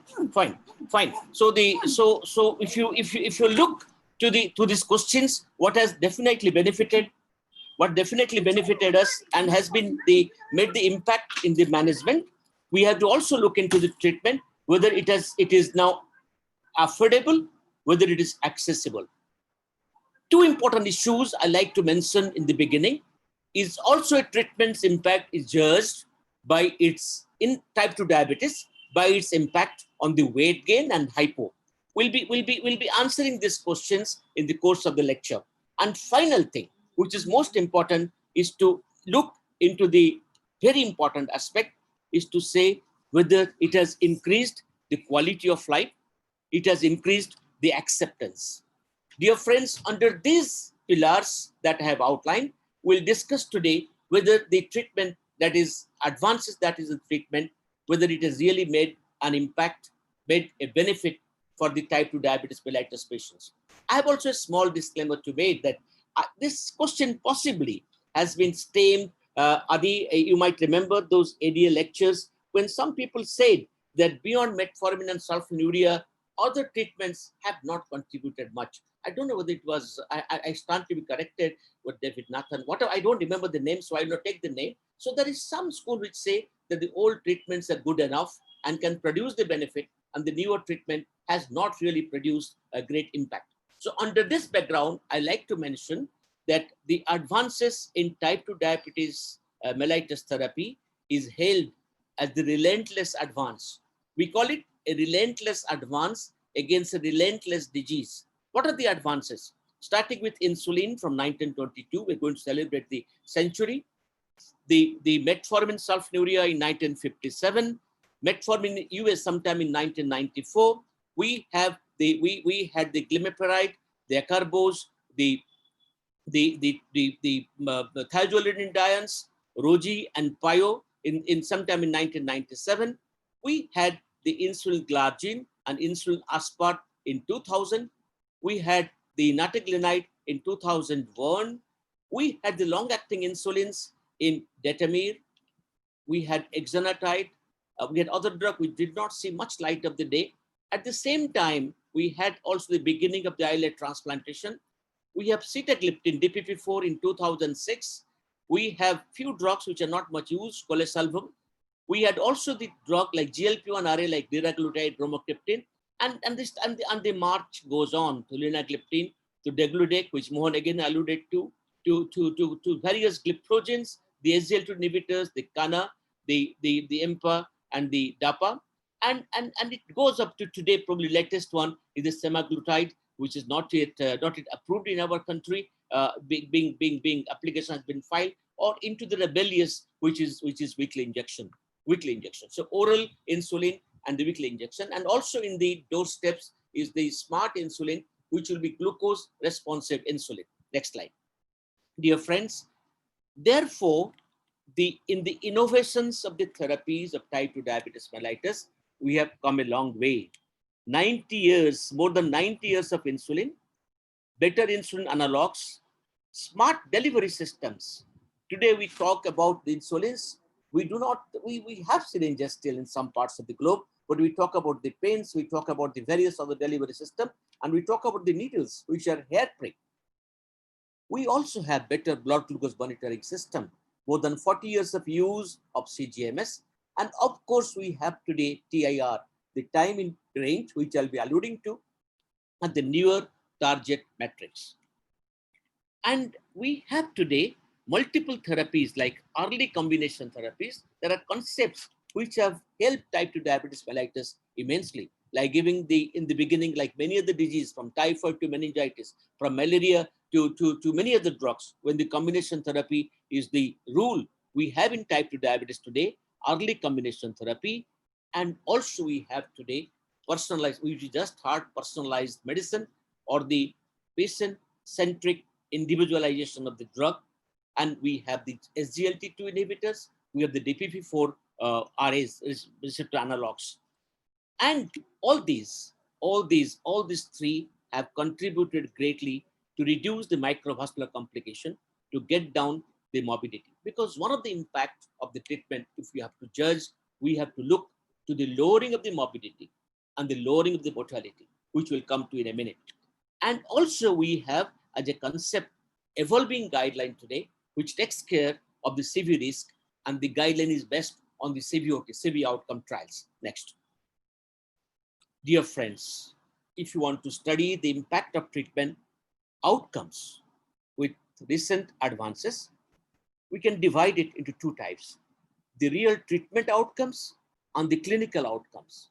The first treatment outcome is the impact on the macrovascular complication, the macrovascular outcomes of the newer anti-diabetic medications, and the microvascular outcomes of the newer anti-diabetic medications.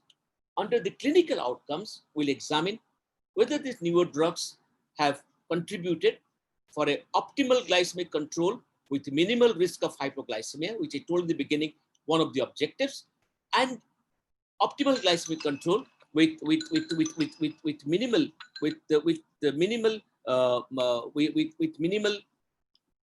weight gain, or a weight loss and weight neutrality, and the glycemic control with pleiotropic benefits. Let's come to the first one in the beginning. Dear friends, today there's a paradigm change in the management of diabetes. Beyond microvascular, which will come in a minute, we are also concentrated in macrovascular.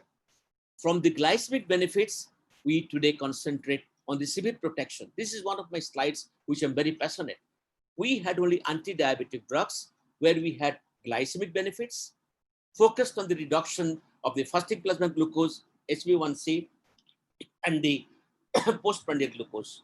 Today, we have anti-diabetic drugs, which are truly called cardiometabolic drugs.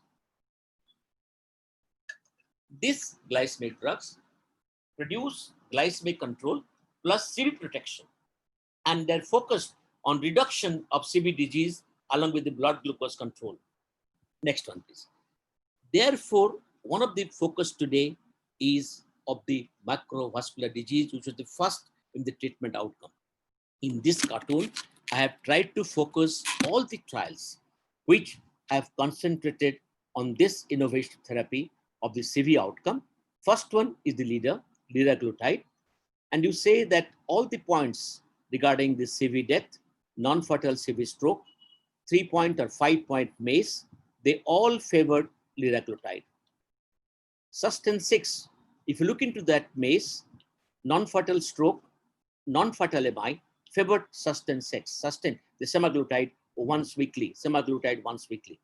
We have the albuglutide, again, it showed benefit, cardiac benefits, and the rewind trial, which is around dulaglutide, it showed the benefits in the MACE, minimal benefit in the CV death, but benefit in the non-fatal stroke and non-fatal MI. Now coming to the pioneer trial, the oral semaglutide, which is at our doorsteps, we find that it has benefit on the MACE, on the CV death, and on the non-fatal stroke. Therefore, dear friends, these innovative therapies have impacted the macrovascular disease, which we have in the armamentarium today. Next one. The next cartoon, next one, please. Jimmy, next slide. Previous, I'm sorry. Previous is about the trials which are centered around the oral drugs. The oral drugs which have come to the market today and available in our hands. And I have taken the example in this cartoon of 3 drugs. The gliflozins, namely the EMPA, CANA, and DAPA. And you will find the EMPA has got the CANA has got 2 trials, CANVAS trial and the Credence trial. And you find that be it MACE, CV death, the EMPA gliflozin has produced significant, very significant benefit. And you find that it is absolutely fabulous that both the all the 3 gliflozins have shown a great deal of benefit in the MACE, CV death, and the non-fatal MI for these gliflozins. So EMPA, CANA, and DAPA have shown great CVOT benefits, and the Credence trial has also shown, in addition to this, the renal benefits. Therefore, we have the trials today of the newer anti-diabetic drugs, which has shown that there is a benefit of the drugs which we use today, namely the drugs like drugs today, the gliflozins, which are great benefit, great CVOT benefits. Next slide. Now, if you look to the global and local guidelines that has evolved today in 2019, you will find not only the anti-diabetic guidelines, even the cardiological guidelines today have accepted that if a type 2 diabetes mellitus has accelerated atherosclerotic cardiovascular disease or has high level cardiovascular risk, or has a target organ damage or multiple risk factors, the drug of choice to start is possibly SGLT2 inhibitors or GLP-1 RA monotherapy. And these things are indicated to take care of the risk factors or existing heart disease. Therefore, GLP-1 RAs and SGLT2 inhibitors have been indicated as the early or the first line of therapy. Next. Now coming to the impact of these new drugs on the microvascular outcomes, let us see that. Next slide. Now, the microvascular outcomes, I have taken into account the kidney complications, its effect on the microalbuminuria, the macroalbuminuria, and its effect on the doubling of the serum creatinine timing, and also the effect on the ESRD and the renal death. Now you see here the effect of liraglutide vis-a-vis placebo or semaglutide vis-a-vis placebo. It is very clearly shown in the hazard ratio, its effect on the cardiac, the renal parameters, the macroalbuminuria, doubling of the serum creatinine, renal death, which is very beautifully shown here, showing thereby that they have a great benefit in the microvascular complications. Next. Now, similarly, if you look to the SGLT2 inhibitors and their renal endpoints, you find in the CANVAS trial, also in the DECLARE-TIMI trial and the EMPIRIC outcome trial, that they have greatly benefited. The microalbuminuria, doubling of the serum creatinine, bringing down the time, and the postponing the time for initiation of renal replacement or renal death. So, dear friends, this has also impacted the microvascular complications. Next. Now, therefore, today, the overall approach of the glucose lowering medication, according to ADA 2020, if somebody has heart failure or CKD predominating, it is possibly SGLT2I inhibitors with evidence of reducing the heart failure or the CKD progression in severity, and if the eGFR is adequate.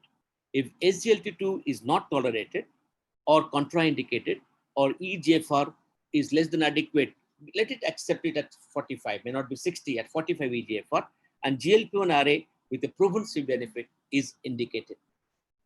Therefore, these drugs has not only helped for the glycemic control, which will come in a minute, but also has helped in the microvascular disease control. Next. Now, coming to the impact on the glycemic control with less of hypoglycemia, dear friends, what has, next slide, what has prevented us from the adequate blood glucose control? One of the fears is hypoglycemia. It has been rightly said, I have not brought the cartoon here. If somebody gets once hypoglycemia, he reduces the dose of insulin abnormally low. And sometimes they never ever accept insulin. The newer insulins today that we have in the armamentarium are safer to use, and they have improved considerably to provide that basic safety. Now let us examine the safety in the basal insulin. Look at the safety of the Detamir versus NPH, 65% reduction, Glargine versus NPH, 29% reduction. Now you see the reduction in the Glargine 300, U300 from Glargine 100. There's a great reduction in the hypoglycemia. And Degludec and Glargine compared, there is also 53% reduction in nocturnal severe hypoglycemia with Degludec versus Glargine 100, not Glargine 300. Next. Therefore, it has been said today that the newer insulins are safer to use. There is great improvement in the safety with the newer bolus insulin, which Mohan alluded to. It is more physiological. It addresses the fast phase insulin secretion abnormalities, which is first to occur in the type 2 diabetes. And it takes care of the hypoglycemia, which is much less with this molecule. And all the newer insulins, the advances, has provided this benefit to the patient in type 2 diabetes mellitus as much less hypoglycemia, which is a great benefit. Next. I'll come to the weight gain, and let us look at the newer insulins, why they are safe with the evolution of the various fixed dose insulins. We have 3 fixed dose insulins. We have the premix insulins, we have the premix analogs, and the co-formulations. And all the 3, which I will repeat because Mohan has shown that, all the 3 are more physiological. And in less number of injections, one is able to control the blood glucose. And in co-formulation, the number of injections still comes down to less. Number 3, and they are possibly easy to start. And we always say people, the physicians who do not have enough time, training, tool, or they do not have a team, they can easily prescribe this co-formulation or the premix insulins and produce benefit. May not be the most ideal benefit, but benefit in the type 2 diabetic patients. Next. Now, about the weight neutrality, have the next slide. You will find that what are the challenges of weight loss in type 2 diabetes. The challenges are many. That many of these conventional drugs favor weight gain. Metabolic, psychological, behavioral changes also favor weight gain. There's compensatory eating for the hypoglycemia fear. Control itself decreases glycosuria, increases weight. Insulin inhibits lipolysis and promotes lipogenesis. So all this go to improve or increase the weight gain. But next slide. But you find the drugs that is in the armamentarium today, that is like GLP-1RA, SGLT2 inhibitors, both have produced significant weight loss. You see there's a head-to-head trial with the DP4 inhibitors, which is not weight gaining. It is actually weight neutral. You find even with that, compared to GLP-1RA, you find all the trials, Harmony trial, our trial, duration trial, and the LIDA DPP trial, you find that there is a significant weight loss with the GLP-1RA. Next. And also, if you took the SGLT2I inhibitors and the body weight, all DAPA, CANA, and EMPA have also produced weight loss. There is no weight gain, there is weight loss. We call it nutritional offloader. Whatever you eat, it throws it out in the urine. Next. Therefore, I'm very happy to say that both the ADA, ESD, and our own RSDA guidelines recommend for patients with a compelling need to address weight loss. And there are hierarchy of tablets which can be given, injections given from semaglutide to liraglutide, dulaglutide, exenatide, lixanatide, and all this produce weight loss, which is in our armamentarium today. Next. Last part is about the pleiotropic benefits. Next. Now, coming to the preservational beta cell function, it has been shown that the drugs which promote weight loss and along with that increased physical activity, which I have not shown here, improve insulin sensitivity and they preserve beta cells. And reducing insulin demand can delay the progression of the disease from the insulin resistant stage. It can come down to IGT and diabetes. It can be preventive. Therefore, pharmaceutical drugs today, like starting from metformin to TZD, and the drugs like GLP-1 analogs and the SGLT2 inhibitors have consistently shown to improve glycemic control, pancreatic islet function, and preserve the islet morphology in type 2 diabetes mellitus. This fact has to be re-examined, but all that I mean to say, they have shown some tendency towards the beta cell preservation. Next, last slide. Next slide, please. Now, beyond this, these drugs also have the drug of choice today for the myriads of comorbidities. Apart from the CVD and renal, we have the NASH. We have the drug of choice for the NASH today, GLP-1RA, and there are potential indirect effects of GLP-1RA on the liver. It reduces inflammation, reduces triglyceride, FFA reduction, it increases glucose metabolism, glycogen storage, and reduces the free fatty acid storage.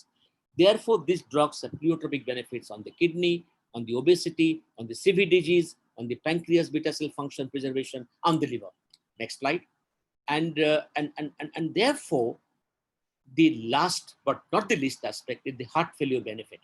These anti-diabetic medications have been shown in the real world evidences in the CVD real and various others. I don't know time to describe them to you, that the risk reduction for the heart failure is about 39%, and for the death about 51%, more for the with the reduced ejection fraction and also for the preserved ejection fraction, and the hospitalization for the heart failure has significantly come down.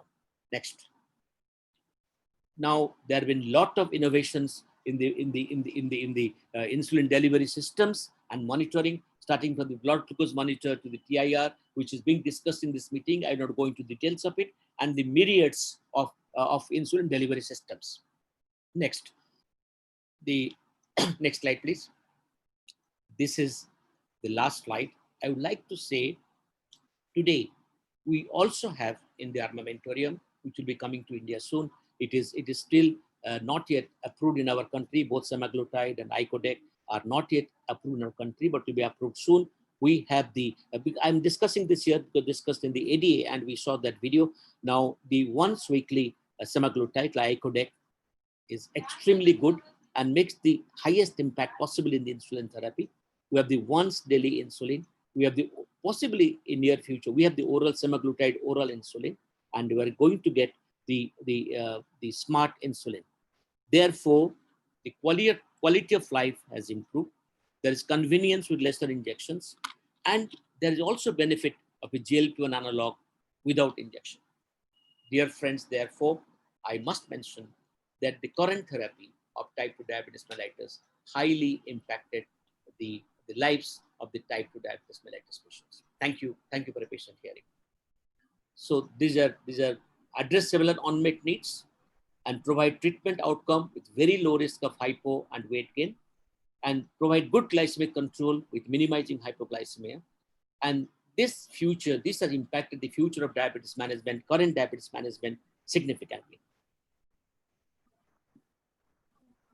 Over to JK and Basant Kumar. And Thank you very much, sir. Very lucid talk. The eye opener regarding what we are going to do in 2020. May I request Professor Vasant Kumar, sir? Dr. Vasant Kumar, please unmute yourself, sir. Thank you, Dr. JK. So it was wonderful listening to all the three eminent speakers on different contemporary topics.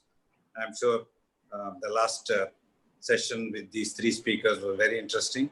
Are there any questions there, Dr. JK?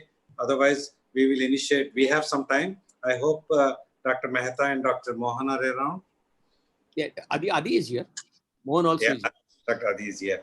Adi, Dr. good evening. Mehta, Adi, good morning or good evening, whatever. He's in US, right? Yeah, I know. Dr. Mehta, do you still speak Swahili? I don't know whether I'm audible to him. Dr. Mehta, are you around? Dr. Adi, sir, please unmute yourself. Oh, he's there. You have to unmute. Yes, he has unmuted now. Yeah. Yes, sir. No, Yes, sir, if I get back into the situation, I can probably speak it. Dr. Mehta, were you born in Kenya? Yes, I was born in Kenya. I was in Kenya until the age of 18, and then I was in Uganda when the president of Uganda decided he didn't like me, and so he booted me out. Wonderful. Habari yako? Kila kitu iko mazuri sana. Mazuri sana. Lovely listening to you. You have emphasized the importance of LPA in coronary arteries, especially for South Asians, Indians. But would you give us some the practical ways that the practicing physician should address this problem in our country? Just to highlight again your talk, so that we take back that message. Basically, my personal feeling is this: that once you've got an LDL down to around about the 70 or 60 mark, one of the problems we have is we chase the LDL further with increasing the dose of statin, which is perfectly appropriate, except there are good data to suggest that if the LP little a is a bigger component of the LDL, as you raise the statin dose, you will actually raise the LP little a and not therefore get the degree of drop you want. So anytime you see someone who seems to be plateauing out between two doses of statins, I would highly recommend that you look for an LP little a. The other, and it's something that I've tended to do more and more of, is as I start to see older individuals where I can hear an aortic stenosis murmur, I tend to say to myself, this is a person I need to look at the LP little a. Because there's very little we can do from a medical point of view for aortic stenosis. This is something we need to start considering as a potential. Thank you. That was informative. Dr. JK, would you like to ask questions to the panelists? Sir, somebody has asked how to treat LPA. Same thing, yes.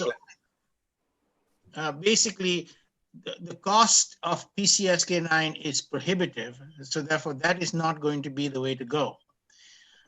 Ezetimibe is known to drop LP little a, and that's something that we might want to consider, but we need to look at ezetimibe studies with the idea of seeing whether the effective LP little a was significant or not. And in my opinion, the niacin studies were unfortunately never looked at the LP little a. They looked specifically at LDL, and they were not able to show benefit. For example, in an Indian context where LP little a levels could be higher, it is quite possible that the addition of niacin to statin may well start to show a significant benefit. Until it's done, I can't prove it, but it seems to make sense to me. So I think ezetimibe and niacin are the only two ones that we've got available in addition to the PCSK9s. But I think the point I wanted to make very clearly is that we need to be aware that the LP-little-a does go up with statin therapy. And therefore, we need to just keep that in mind as we try to push LDL lower and lower. Adi, why this ezetimibe use came down? I mean, it has come down in my country. I don't know in your country. I mean, in USA today, Adi, has the ezetimibe use come down? Ezetimibe use has come down, but it is being used now. The guidelines recommend that you add it on as your second drug if you're not getting to goal and if there's a degree of statin intolerance. If we combine ezetimibe with moderate doses of statins, will that work? Yes, that is exactly where it works. And that's exactly what we do. The fact of the matter is, and I'm going to say something that's probably not in a public forum, it doesn't allow us to be to discuss it. But the problem is that if you look at statins, you have about a 1.1 to 2% side effect rate of significance with the low dose. Once you move it up into the high dose, you're talking about 4.5% people not being able to tolerate it. And my concern is that if we start them at the high dose, they never want to go back on it. Sometimes starting at a lower dose, seeing how they tolerate it, and then adding something might be a better way to go than to go straight to the high dose. But these are just approaches that we need to be discussed. That the problem is that the cardiologist, when the patient goes for any acute coronary syndrome or any intervention, they start with very high doses of the high-class statins, and they never agree to bring it down when the patient comes back to the treating physician. And if the doctor asks that, can we reduce the dose of this statin? He said, no, continue with the same dose. Do not reduce the dose of statins. He will not think about the other clinical problems and the day-to-day problems patient is facing, and also the treating physician. So I think after some time we must reduce the dose of statins, and in case we think that the LPA values, and now most of the labs are doing LPA estimation also, so we can add with ezetimibe and go with a moderate or a mild dose of statin, if you agree. Yes, I absolutely agree. I will tell you what my practice is. When a patient has had an event and they've been on a very high dose of statin, they come to see me at about 3 months or 6 months. My usual response to them, especially if they're complaining, is let's try a half a dose. I check to see that I don't raise the LDL cholesterol doesn't go up too much. And then I will add on an ezetimibe, okay? I also will tell you that one of the factors that we've forgotten about all the statin studies, every statin study that has ever been done, prior to them patients being randomized, they all were put on statins to see if they tolerated it. So therefore, basically only took the people who tolerated the statin. In our practice, we don't do that. We have to give the people the statin. And so there's a larger percentage of people who do not tolerate the statin.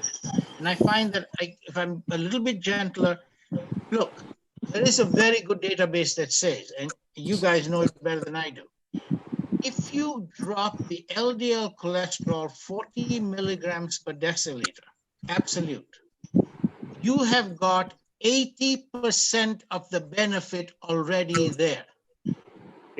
This has been shown, and using the very same studies that we all look at, but instead of looking at a single linear relationship, if you look at it as a hyperbolic relationship, majority of the benefit is in that first drop.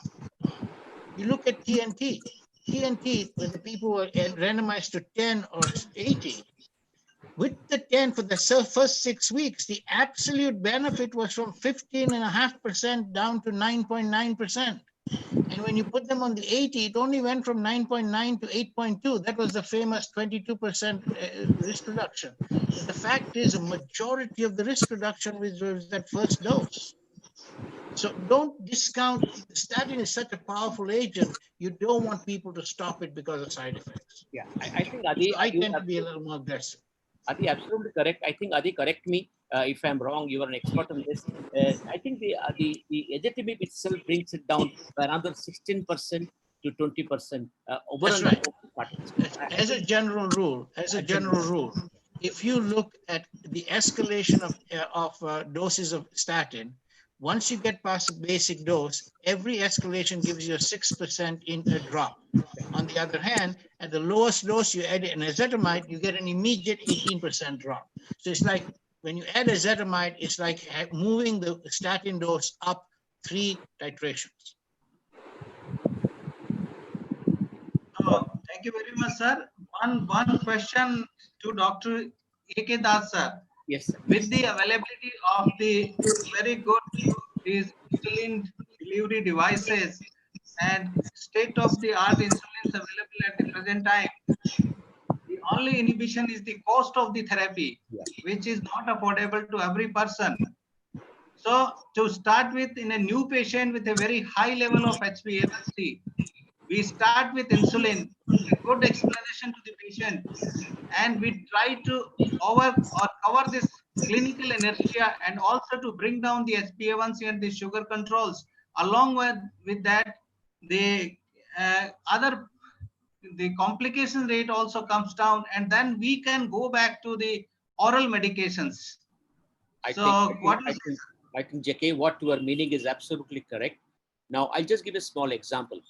Once you control the hyperglycemia with the insulin therapy, and there is a correction of the glucotoxicity and consequent lipotoxicity, oral drugs work better. The second point I'd like to highlight is that if you look to the newer innovations, forget about the sema-oral or the sema-weekly, which has not yet come to our country. Now the price of the rapid-acting analog, that is Novorapid, and the Fias are the same. Now, if you look to the price of the most commonly used two insulins in our country, one is Adi NPH insulin. Still, it is used in the government hospitals, Adi. And it is used to, I'm very happy. I work in the government hospitals. It is used quite a bit. And we are now changing over. Now, and the ordinary human insulin, that price also has been cut down by 30% this year. And the price of the analog also has come down by 30%. And so therefore there is a move. I know I work for the government of India, so we have something called price control rules. So we want to make it down and want to make it affordable. So therefore, I personally feel, today diabetes therapy to give the maximum impact, maximum benefit, it's a therapeutically, it's a cafeteria approach. Adi, am I correct? Cafeteria approach. Yes. You have to each one which suits them. And with your tenacity of purpose, with little bit of carefulness to details, you can produce almost similar benefit. I'm quoting David Nathan. You're absolutely right. Basically, I'm not ashamed to say that my use of NPH and regular in my practice, especially among the people, Medicare, Medicaid, the people who can't afford insulin, where $20, $25 will give them 1,000 units of NPH or regular, where 1,000 units of Lantus cost them $900. Yeah, look at the difference. This is not comparable. I mean, and the question is, they need the insulin. The fact that the insulin has a few more bells and whistles is great, but at the basic, they need the basic insulin. So I do use it, and I do tell my patients to go and get it without prescription from the Walmart, so that they can get benefit of the insulin, even though it's not the best insulin there is. Thank you. So, Dr. Vasant Kumar sir, please unmute yourself. Yeah. No, Dr. Das made a very important point. As far as we being in India, and Dr. JK said that we have too many of our patients who can only afford the cheapest of the ones, and we should not delay, as Mohan said. We have to start, and it will definitely work. And not only that, the compliance is better. I think all of us are agreeing on that point. Could I just make one more point? Thank you for raising. Yes, sir. Could I make one more point? Yes, sir. In my academic life, yes, that's a problem, because we're so geared to teaching our fellows and residents all about the new insulins. They don't understand or know how to work the old insulins. Yes, So sir. sometimes it's better to just we could spend a little time and say, yes, this is not the greatest, latest, but it is something that you might have to use when you go into practice, and this is how you use it. That's exactly the point. We too Also, face the same one situation. one What more you said is a very point. is Yes, sir. regarding the BITS therapy. That means the combination of the insulin with oral. It started in Hyderabad, rightly BITS, we call it bedtime insulin, daytime sulfonylurea starts for any oral antidiabetic. There's a question to Mohan. I saw in the question box Yeah, please. that it's about which oral to add when you are giving the Dr. co-promotion. Jimit, we have one more talk and we have to. Yeah, we have finished. For Okay. 8:30 Vasan bhai, because we have Dr. Lal so is that you can give next Oh, one. that's great. You can We give have it. one more So talk that's the with them. question I answered on behalf of the No, Mohan. no issue, sir. Yes. Please Thank you. answer. No, There's over, no over. Because I'm That's quite, fine. I want to listen to Emma. Thank you.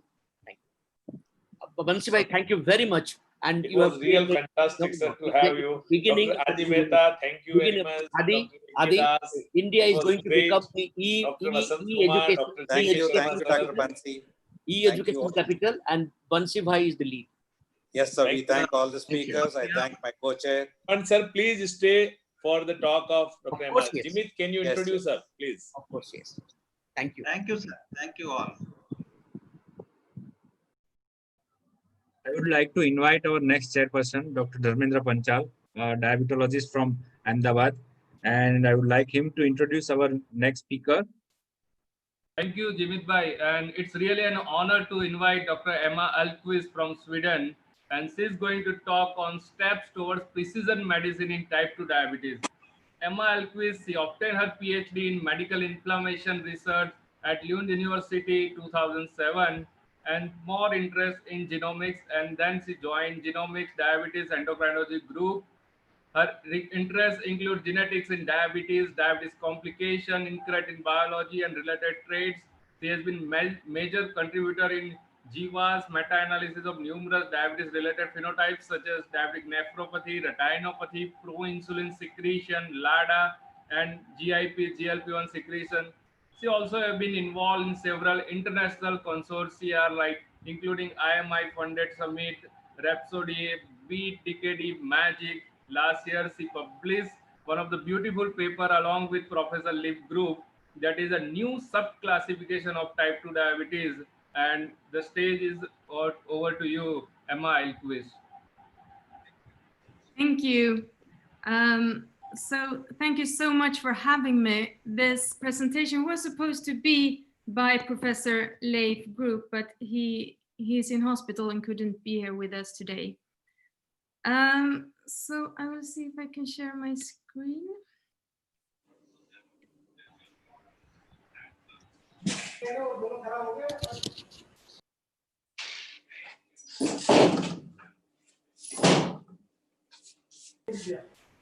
Yes, now we can see it. Excellent. So my presentation will be about steps towards precision medicine in type 2 diabetes. Now, we all know that diabetes is a heterogeneous disease, and it's defined based upon a single metabolite, which is glucose, but hyperglycemia can arise from different pathways and therefore needs different treatment. And for this reason, diabetes is subclassified into subtypes. So we have type 1 diabetes and latent autoimmune diabetes, or LADA, which is caused by autoimmune reactions to that causes destruction of the insulin-producing cells. Then there is MODY and neonatal diabetes that are caused by rare genetic mutations. And then there are a number of different types of secondary diabetes. And then everyone who doesn't fulfill the criteria for any of these diseases is classified as type 2 diabetes. So type 2 diabetes is a diabetes of exclusion. But individuals with type 2 diabetes are also clearly a very heterogeneous groups. They differ with respect to clinical characteristics, and they have different risk of complications, and they have different response to treatment.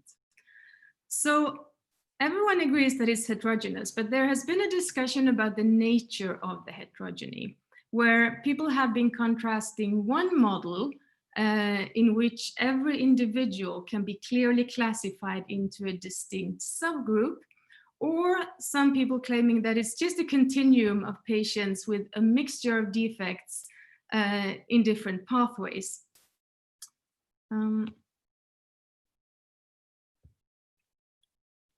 So the first model, which puts all diabetes patients into two clear groups, is clearly too simple. It doesn't even fit the long-standing division into type 1 and type 2 diabetes.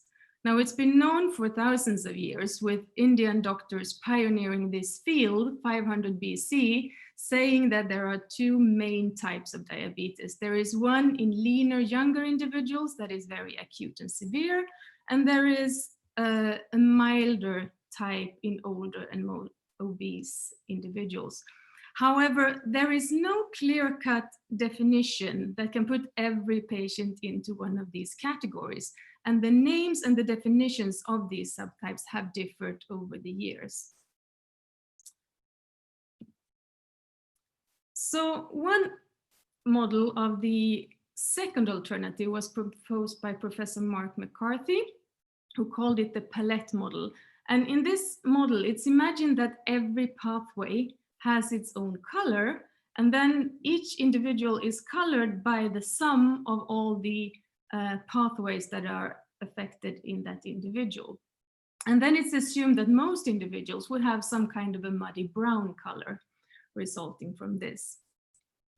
It has also been suggested that a method to move towards precision medicine could be to study archetypal subgroups that have diabetes due to defects in single pathways. However, this is not very convenient, and it doesn't offer many new opportunities for research or the clinic. So in our group, instead, we would like to suggest a model of heterogeneity where instead the patients are colored by their clinical parameters, and each individual is given the color based on that. And the advantage of using clinical parameters is that it sums up the information and the defects from both genetics, environment, and the multiple underlying pathways, many of which are probably correlated. And we believe that with this method, most individuals have a predominant color, and that grouping the patients into the red, greens, and blues has a lot of advantages, even if there are some that have intermediary colors or a slightly brown hue. So this model still assumes that diabetes is caused by many overlapping mechanisms, but it assumes that most have a predominant color. And it makes sense, I believe, to think that there are different pathways that dominate in individuals that are leaner and have insulin deficiency compared to obese patients with very severe insulin resistance. So the aim of our research has been to divide the large group of patients that are currently classified as having type 2 diabetes into smaller and more homogeneous groups that could be useful for both in the clinical and scientific settings. And our first results were published in Lancet Diabetes and Endocrinology in 2018, and it gained a lot of attention worldwide, with headlines such as this that stated that diabetes is actually 5 different diseases. And this is, of course, an oversimplification, and I will show to you exactly what we did and what is known about this by now. And it will then remain to see if these subtypes are etiologically distinct. So what we did is we used data from a very large diabetes cohort that is called ANDIS. And it aims to include all new diabetes patients in a region of southern Sweden. It includes individuals of all diabetes types within 1 year after diagnosis. And we used a number of cluster variables that we selected because they reflect important aspects of disease. So one was the presence or absence of GAD65 antibodies to reflect autoimmunity. Then HbA1c, body mass index, the age at diagnosis, and then HOMA2b to reflect insulin secretion capacity, and HOMA2IR to reflect insulin resistance, which we calculated from C-peptide measurements and fasting glucose. We then used 2 different clustering methods to see how many groups we should divide patients into, and replicated this in a number of cohorts. So using this method, both in men and women, we found that the best number of subgroups would be 5 in both men and women.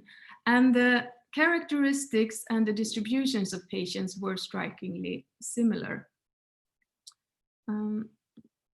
We then replicated this in other Scandinavian cohorts and again found very similar results.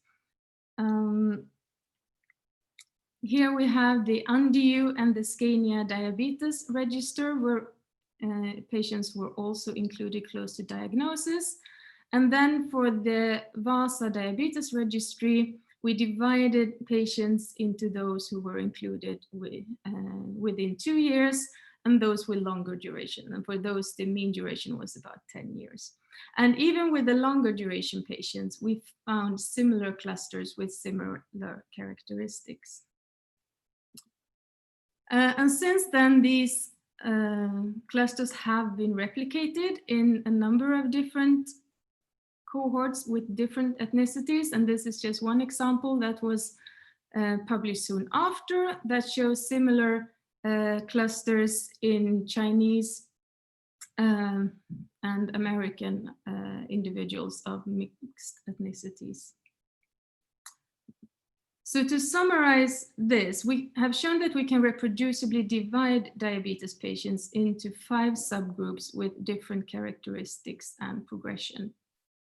And we named these groups based on their main characteristics. So we have one group that is severe autoimmune diabetes that is defined by the presence of GAD autoantibodies. So this group includes everyone who would normally be classified as having type 1 diabetes or LADA.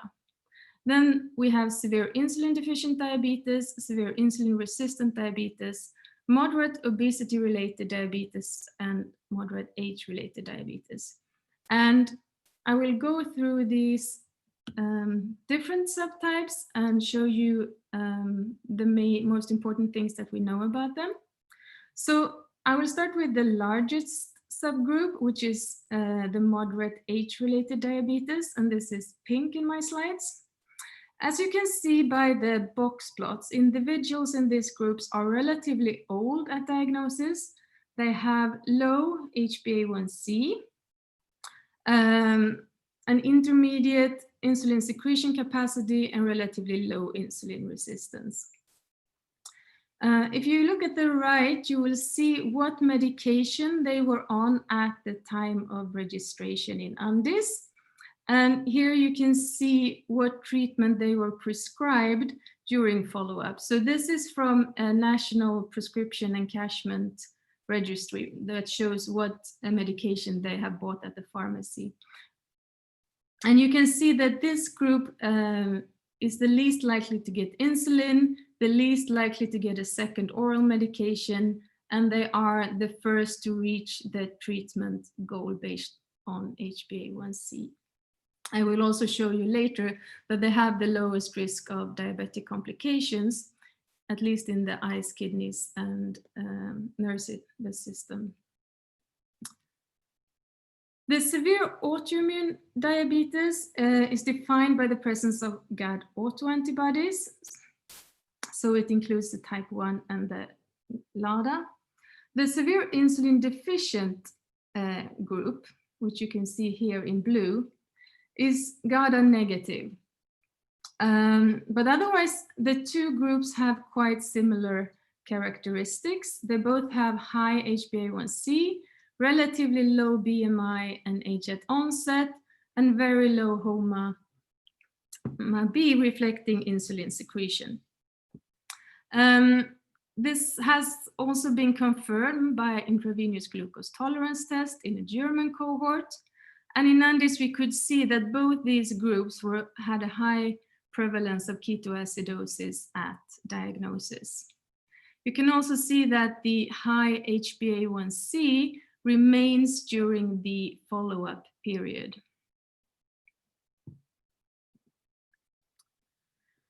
It has been suggested that perhaps this insulin deficient group is a form of GADA negative type 1 diabetes, and that perhaps they would have other autoantibodies instead. And we have not been able to test this, but we have measured zinc transporter autoantibodies, and there we see no increased prevalence in the insulin deficient group. And if we look at genetics, we can see that the HLA locus, which is known to be very strongly associated with autoimmune diabetes, is very strongly associated also with the autoimmune type here, but we see no statistical association with the insulin deficient group. And the insulin deficient group is instead very strongly associated with the type 2 diabetes locus in TCF702. So this indicates that we cannot see any involvement of the immune system in this diabetes type. Here you can see that this group is the most likely to be prescribed insulin, the most likely to get a second oral medication, and still they are the last to reach the treatment goal of an HbA1c less than 52.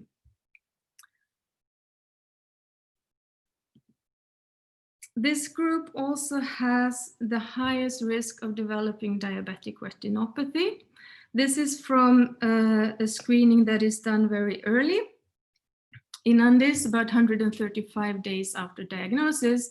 And already here we can see that they have considerably higher risk of diabetic retinopathy compared to the other groups. This is also data from Andes, but here we have used ICD-10 codes. And again, you can see that the insulin deficient group develops retinopathy very early and much more than the other subgroups. In a follow-up study in the German diabetes study, it was also shown that this group has the highest risk of developing diabetic sensory motor polyneuropathy. And this was seen already at diagnosis and after 5 years disease duration. And this in Andes, we see a much increased risk of neuropathy based on ICD-10 codes for both the autoimmune and the insulin deficient subgroups, but also an elevated risk in the insulin resistant subgroup. The next subtype is the severe insulin resistant group. It has about the same age as the age-related group. It has a very low HbA1c, but high insulin secretion and very high insulin resistance. And the high insulin resistance has also been confirmed in the German diabetes study using hyperinsulinemic euglycemic clamp. Looking at treatment, we can see that they get approximately the same treatment as the age-related group, which was the mildest. And they have the lowest HbA1c and are equally fast to reach the treatment goal. So the reason why we call them severe is that if you look at the kidney complications, you can see that they have a dramatically increased risk of diabetic kidney disease defined either by the eGFR here in Andes or by albumin excretion rates, and they have up to 5 times higher risk of developing end-stage renal disease in this cohort that has a longer follow-up. The increased risk of kidney disease has also been replicated in the German diabetes cohort. where it's seen already at diagnosis and also again after 5 years duration.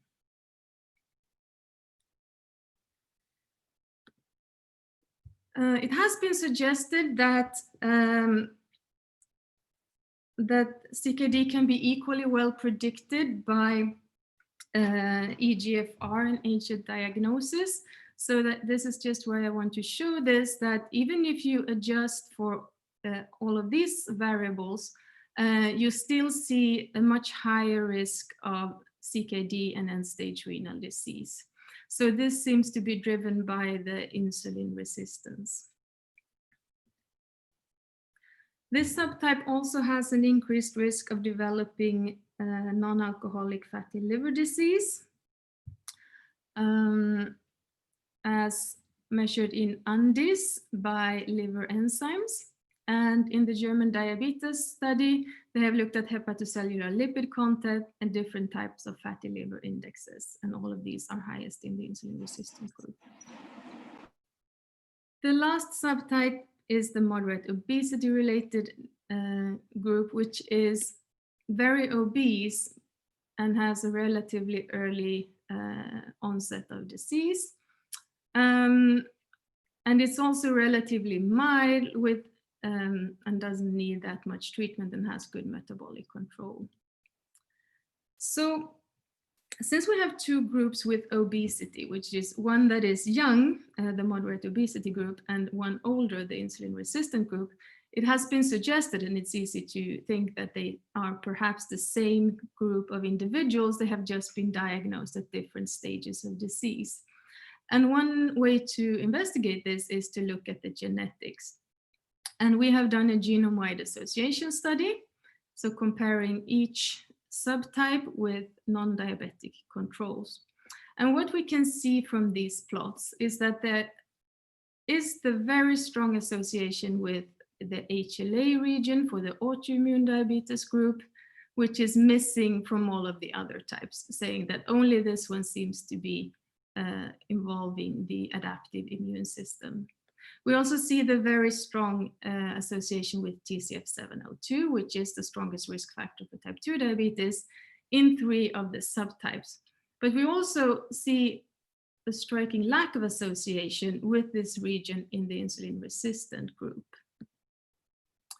And this lack of association has been replicated in the DIREVA cohort, where we can see that the insulin resistant diabetes group is not associated with the TCF7L2 locus, while the moderate obesity related group is, showing that these are clearly two different subtypes of patients. And if we look at genetic risk scores, so grouping together risk variants to get increased statistical power, we can see that genetic variants that increase risk of obesity also increases the risk of the 2 obese clusters and the insulin deficient cluster, whereas the age-related cluster doesn't seem to have any additional risk from BMI loci. Genetic variants that affect insulin secretion are associated with the insulin deficient and the obese and the age-related clusters, but not at all with the insulin resistant diabetes. Whereas variants that affect insulin action are associated with all diabetes subtypes, showing that insulin resistance is the common factor for type 2 diabetes, whereas the insulin resistant group seems to have little influence from pathways involving the beta cells. So the question is, do these benefit from different treatment? Because that is, of course, the point of all of this. And there is not very much shown and published about this yet. There is one study by John Dennis and Andrew Hattersley, where they looked at 3 different types of treatment in these subtypes. And they did show that for the moderate age-related diabetes type, there was some benefit of using the sulfonylurea Whereas for the insulin-resistant cluster, there was an advantage of using dioglitazone, which is in line with what one would expect. So what is next for this project? Well, to be able to implement this in the clinic, it's important that this would be replicated in other ethnic cohorts. There are some ongoing efforts, but so far there are no very robust replications in large cohorts of different ethnicities. From this, we want to move on to individualized treatment, and this would of course need to be tested in clinical studies. And we would also like to move into pharmacogenetics. Another project that is ongoing is an effort to identify a pre-diabetic phenotype. So we have a large ongoing collaboration where we try to look at what these diabetes patients look like in the years before they develop diabetes, to see if we can already then identify these patients and perhaps take some preemptive measure. And then we are working on developing a clinical decision support system that would allow this to be used in the clinic. So for this, we are developing methods to classify new type 2 diabetes patients using a computer algorithm that's based on machine learning that compares new diabetes patients with the UNDIS cohorts and assigns them to different subgroups. So this could very easily be done then with an online tool by entering the measurements for the different clinical variables. And this would then result in a report like this. This is something that we have to develop, where you would get the subtype of the individual and also a score to show how certain the classification is and how sure you are that it belongs to this specific cluster, not to one of the other subtypes. So to summarize, we have identified 3 severe forms of diabetes, which is the autoimmune, the insulin deficient, and the insulin resistant diabetes. And also 2 moderate forms of diabetes, which is obesity related and age related.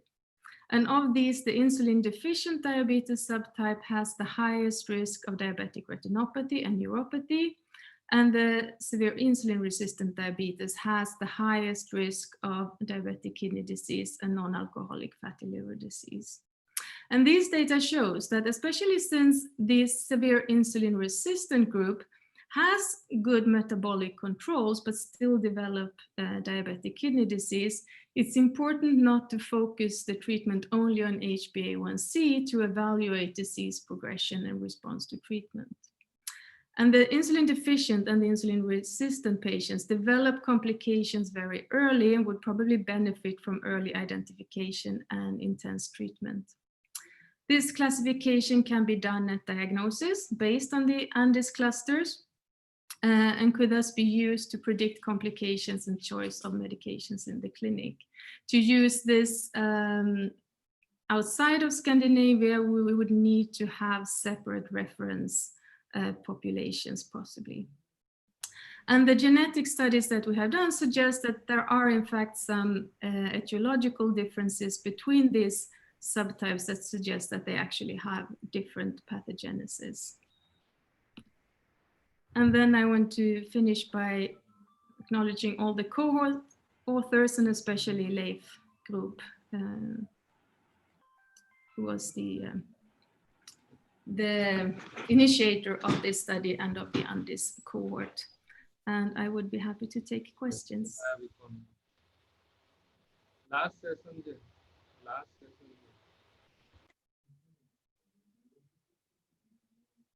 Thank you so much, ma'am, for a wonderful presentation. We have a few questions available. First and foremost, I think Dr. A.K. Das sir is here. Can you unmute, sir, and can you ask the question? Sir, you need to unmute yourself. I appreciate your lecture. I had heard it before from Lefe Group, my dear friend, and you have been making it more clearer than him. Now, I just want to ask you one question. What is the difference when you say there is severe insulin deficiency, but there is no GAD autoantibody. But it still can be classified under the SAID, SAID, because we, as you rightly said, you have not looked for the MICA, you have looked for some transporter genes, but you have not looked for all the genes. So my point was that, do you think just stand alone, or is a non-GAD autoimmune type diabetes? I think the insulin deficient type is clearly not autoimmune. At least we see no evidence of this. So we have only measured the zinc transporter, but also in the German diabetes study, they have measured other diabetes types. And there is absolutely no association with the type 1 diabetes risk variants. And the severe resistant type, is it the same as we find in the Pima Indians, Emma? I don't know.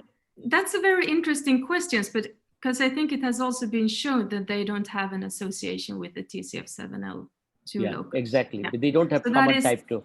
Yeah. So that might be that is what they have, but this is not something we have. A good study. And last question I have, in India, I think the Dr. Panchal will agree with me, and Dr. Jimit here, that we have a quote unquote term called lean diabetic, LEN, lean diabetic. It's contradistinction to obese or normal weight diabetic. Emma, I want to make it clear that we have obese diabetic and normal weight diabetic. Then we have a lean diabetic, where the body mass index is less than 22, 21.5, but they are not type 1. They have a positive family history, may or may not be there. So have you heard of this term lean diabetic, LEN, lean diabetic? No, this is not something this is something with. which is of a clinical interest, and maybe we can discuss some other time. We can take it forward. Yes. So we have only looked at the Scandinavian cohorts. So there are several. Yeah, you said that. You already said that. You said. Yeah. Thank you, Emma, for the lucid and very nice interactive session. And thanks, Dr. Ekedas, sir. And sir, I think, Panchal, one question I have. I saw, Emma, one of your great interest in inflammation. I saw in your biodata that you are interested in the inflammation. Now we have a lot of interest in inflammation, either as we use in our country anti-inflammatory drug like hydroxychloroquine, HYQ, which is used in rheumatoid arthritis, is a government approved drug because brings down the blood glucose a little bit. Just wanted to know, have you applied the inflammatory parameters, whatever, CRP onwards, anything, any of the parameters, and found any difference in these 5 varieties of diabetic? Yeah, so we have done, I have done a small analysis where I looked at infection susceptibility using how much antibiotics they have been prescribed. And that is much higher in the insulin resistant subtype. Thank you. Thank you very much. Wonderful lecture. Wonderful. Thank you. There is a question from Dr. R.P. Parikh. Can we classify them? He has mentioned DM type 1, DM type 2, and DM type 1.5. And he has added all these SIDD, SAID, LADA, MODI into DM type 1. So he is asking you if we can merge all this in DM type 1.5, 1.5 diabetes. No, I don't think that there would be any benefit from merging these. I think they are clearly distinct entities, and I think that the future will have more subtypes of diabetes rather than fewer.